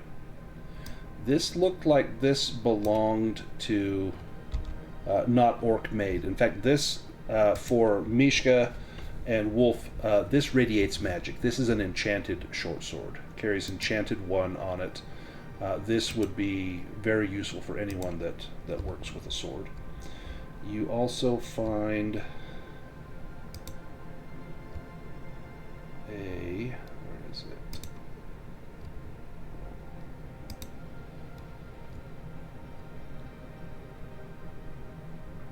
Is it this one? You find a mace. This also radiates magic. Whomever gave these weapons to these orcs clearly didn't know that these orcs don't use maces and short swords and bows. They like their scimitars. So you get the feeling that maybe someone else is working with them. Now, oh, sorry, go ahead. Oh, excellent. Indeed. Anyone want to take the bow, the short sword, or the mace? Mace uses hammers. Short sword uses swords. Bow uses bows.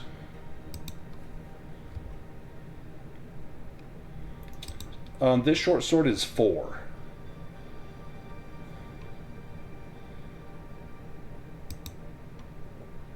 And the mace requirement for strength is 7.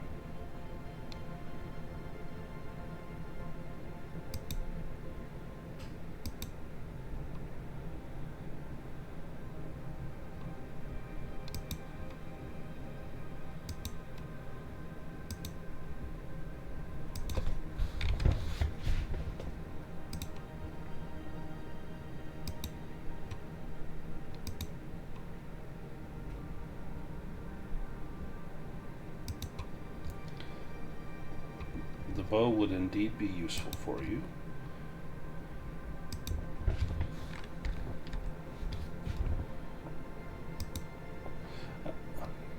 Yes.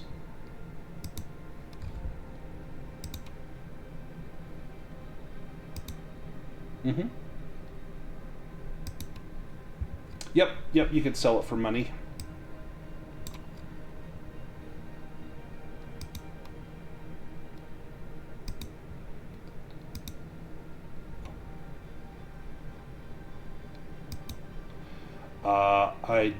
Honestly, I don't remember.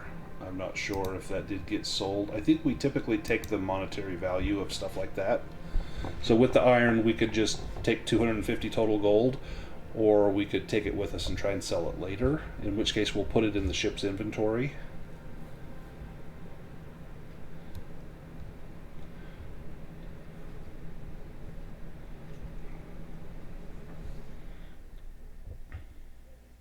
Right. Anyone want the short sword or the mace? Does anyone use hammers? Probably no one.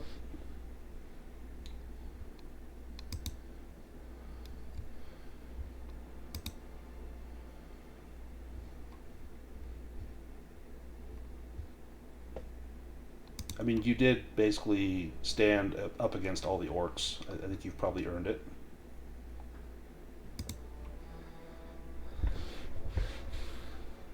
Nice. How about the short sword? Anyone want the enchanted sword?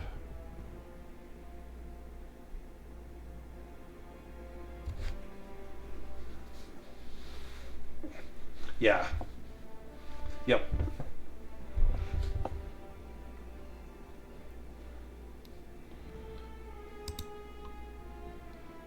For boots it is.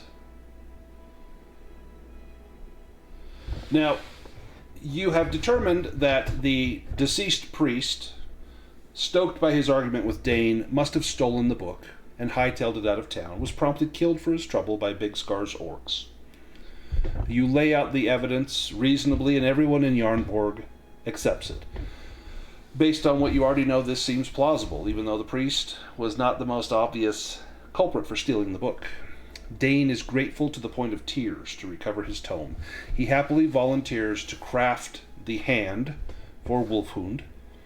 This will take a few days, and so he invites you to please stay in town for a few days while I finish this. He has to fold and refold the steel, fashion it just so, do fittings, things like that. Now, if you bring that orc back to town as a prisoner, Dane Bearclaw sets upon him with the aim of tearing him limb from limb. However, cooler heads prevail, and he's dragged off by the constabulary for questioning. Now, Dane Bearclaw, he shows that introspection brought on by the disappearance of his book of secrets was sincere, and he apologizes to everyone in town for his rudeness, for his anger, for his temper, specifically to his 2 apprentices.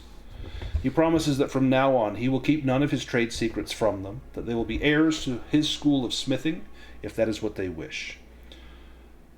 Now, in any events, Jarnborg will always be a friendly territory for you. The villagers will always remember you all as heroes who solved the mystery of Dane Bearclaw's tome and preserved their future. And more remarkably, you saved Jarnborg from Dane's temper, and that in itself is the stuff of legend. Let's, since we're up on time, let's hurry and go to the landing page and do some improvements. Oh my gosh, it's still doing it, Wolf. No! Right? It's worse now. Man.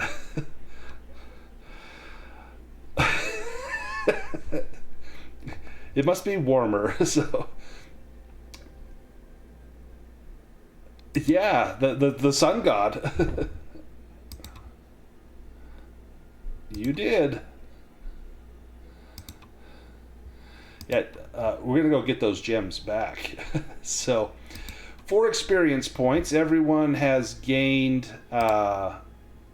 experience for the things that you've done in the game for dragons and demons, and we've had a few of those. You also get experience for other things that happen. So there's a questionnaire. Now, my house rule is just to take 5 improvements, but here's the questions, and you can ask these of yourself. Did you participate in the session? Did you explore a new location? Did you defeat one or more dangerous adversaries? That's all yes. Did you overcome an obstacle without using force? That's the squirrel. That's yes. The last one, to get the 5th one, is did you give in to your weakness, which is listed on your character. So let's go ahead and do some improvements. Let's start with boots, because I know you've got places to go and things to do. So if you want to start us off here. I know. That was fantastic.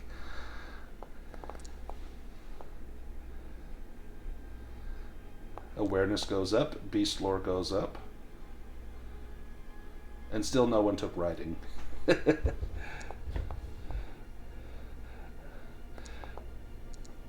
Right, they're so expensive. Yep, it's so expensive.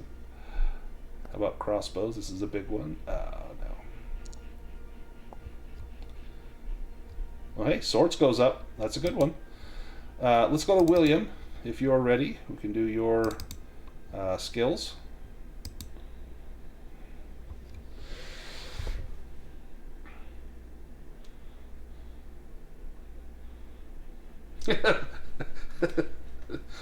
Yeah, I wrote it all over those numbers and words that you'd written on one of those pages. Now our next adventure will take place again in Jarnborg, so we won't be leaving straight away.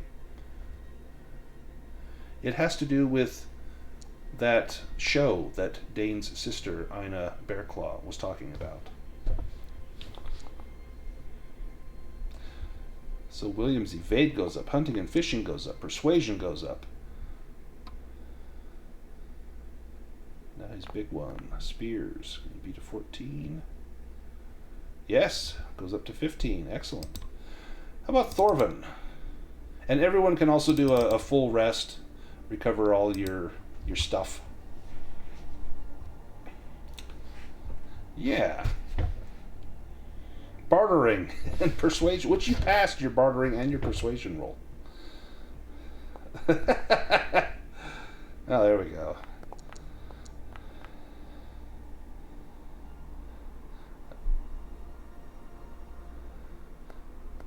And Wolf still has nightmares. You can advance by a day, Wolf, if you want. Oh, man, I'm going to have an adventure where all we have to do is ride. It'd be like horse racing, like Circus Maximus type, charioteering. If you get an 18, you get a heroic ability. Oh, no. Blast. Yes, absolutely. The Dane will... In fact, if anyone wants to try to learn crafting from Dane, he will teach you. You can all click on crafting and then try to make an improvement on it.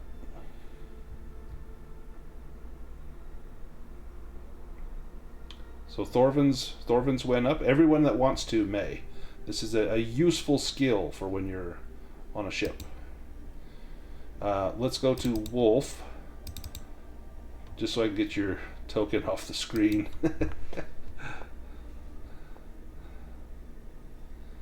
Oh, rats. You had a great use of that spell, though.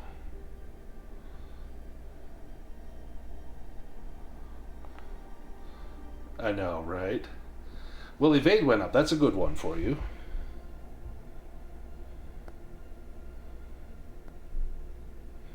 I think you've only got like 2 days left of nightmares, which we're going to spend... So here's the nice thing. We're going to spend that much time in town. We'll be here for about a week, so that will be gone by the time we play next time.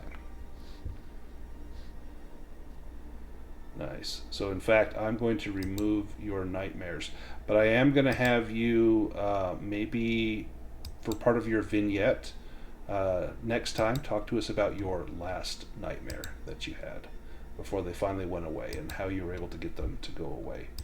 Let's go to Wargruff Midwinter if you want to do your improvement rolls. That's okay.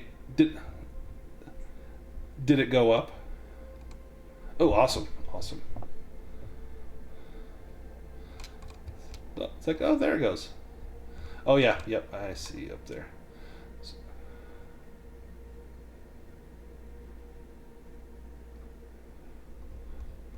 Yep.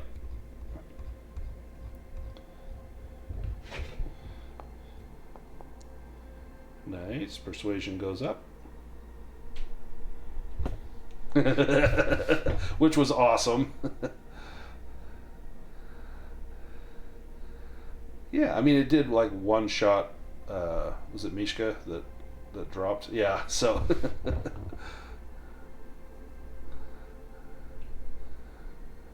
Right. Yeah, in fact, it has to be magical in order to do anything, any damage to a ghost. Only magic items are fire. So then if you want to select 4 additional skills, then you can roll those.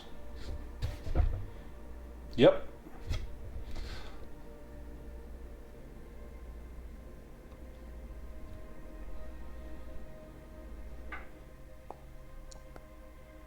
Oh, nope, did not go up.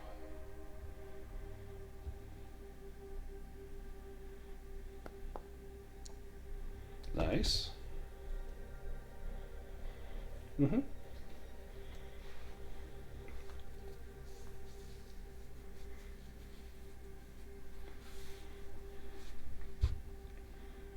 Oh, I'm going to give you a free one in crafting as well, because Dane will teach us all his secrets of the forge. So that's a free one. Nice. And then you can pick 2 more. Do your knives. Could do writing, which is super useful. Or seamanship is good since you're now part of the William.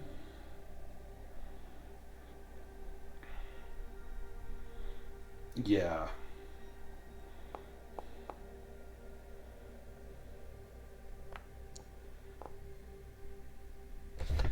And seamanship goes up.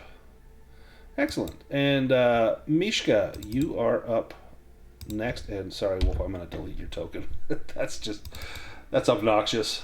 I promise I'll fix that, unless it's forever broken, in which case I'll make you a new character. Yep.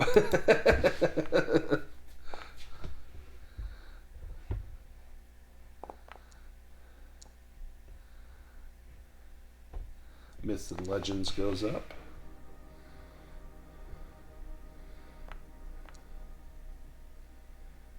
Nice. Brawling's your good one.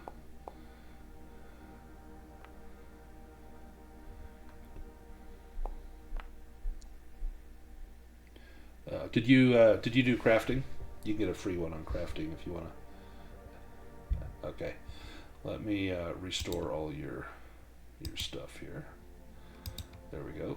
All right. Any questions, comments before we sign off for the night?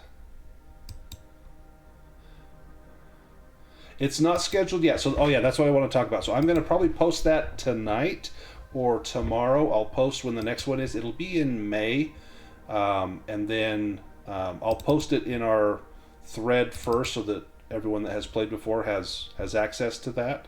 And then if it doesn't fill up, then I'll make it public. But I'll give you guys the first stab at it. So I'll post that either tonight or tomorrow once I kind of look at my calendar and see what days I got left.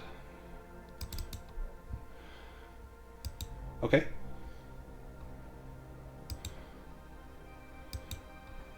Got it. Okay.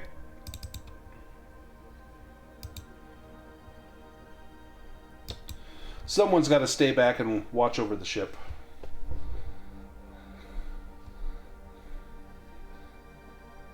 Right? Yeah. Once we find an orphanage, you're going to be like, up to your eyeballs in baby oil.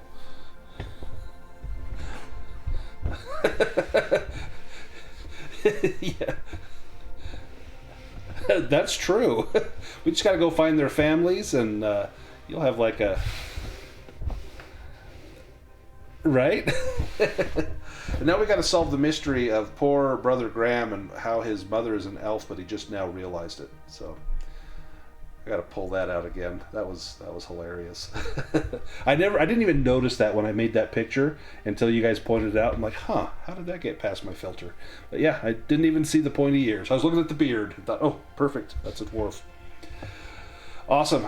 Thank you, everybody. I'm going to go ahead and sign off. Thanks for playing with the Call of the Sea. This is one of my favorite campaigns, just because it leans more into the mirth and mayhem of Dragonbane, and everyone has such a unique character, and the laughs and the jokes are just amazing. So thanks, everybody, and have a great night. We'll see ya. You're welcome. Come play with us again, Tim.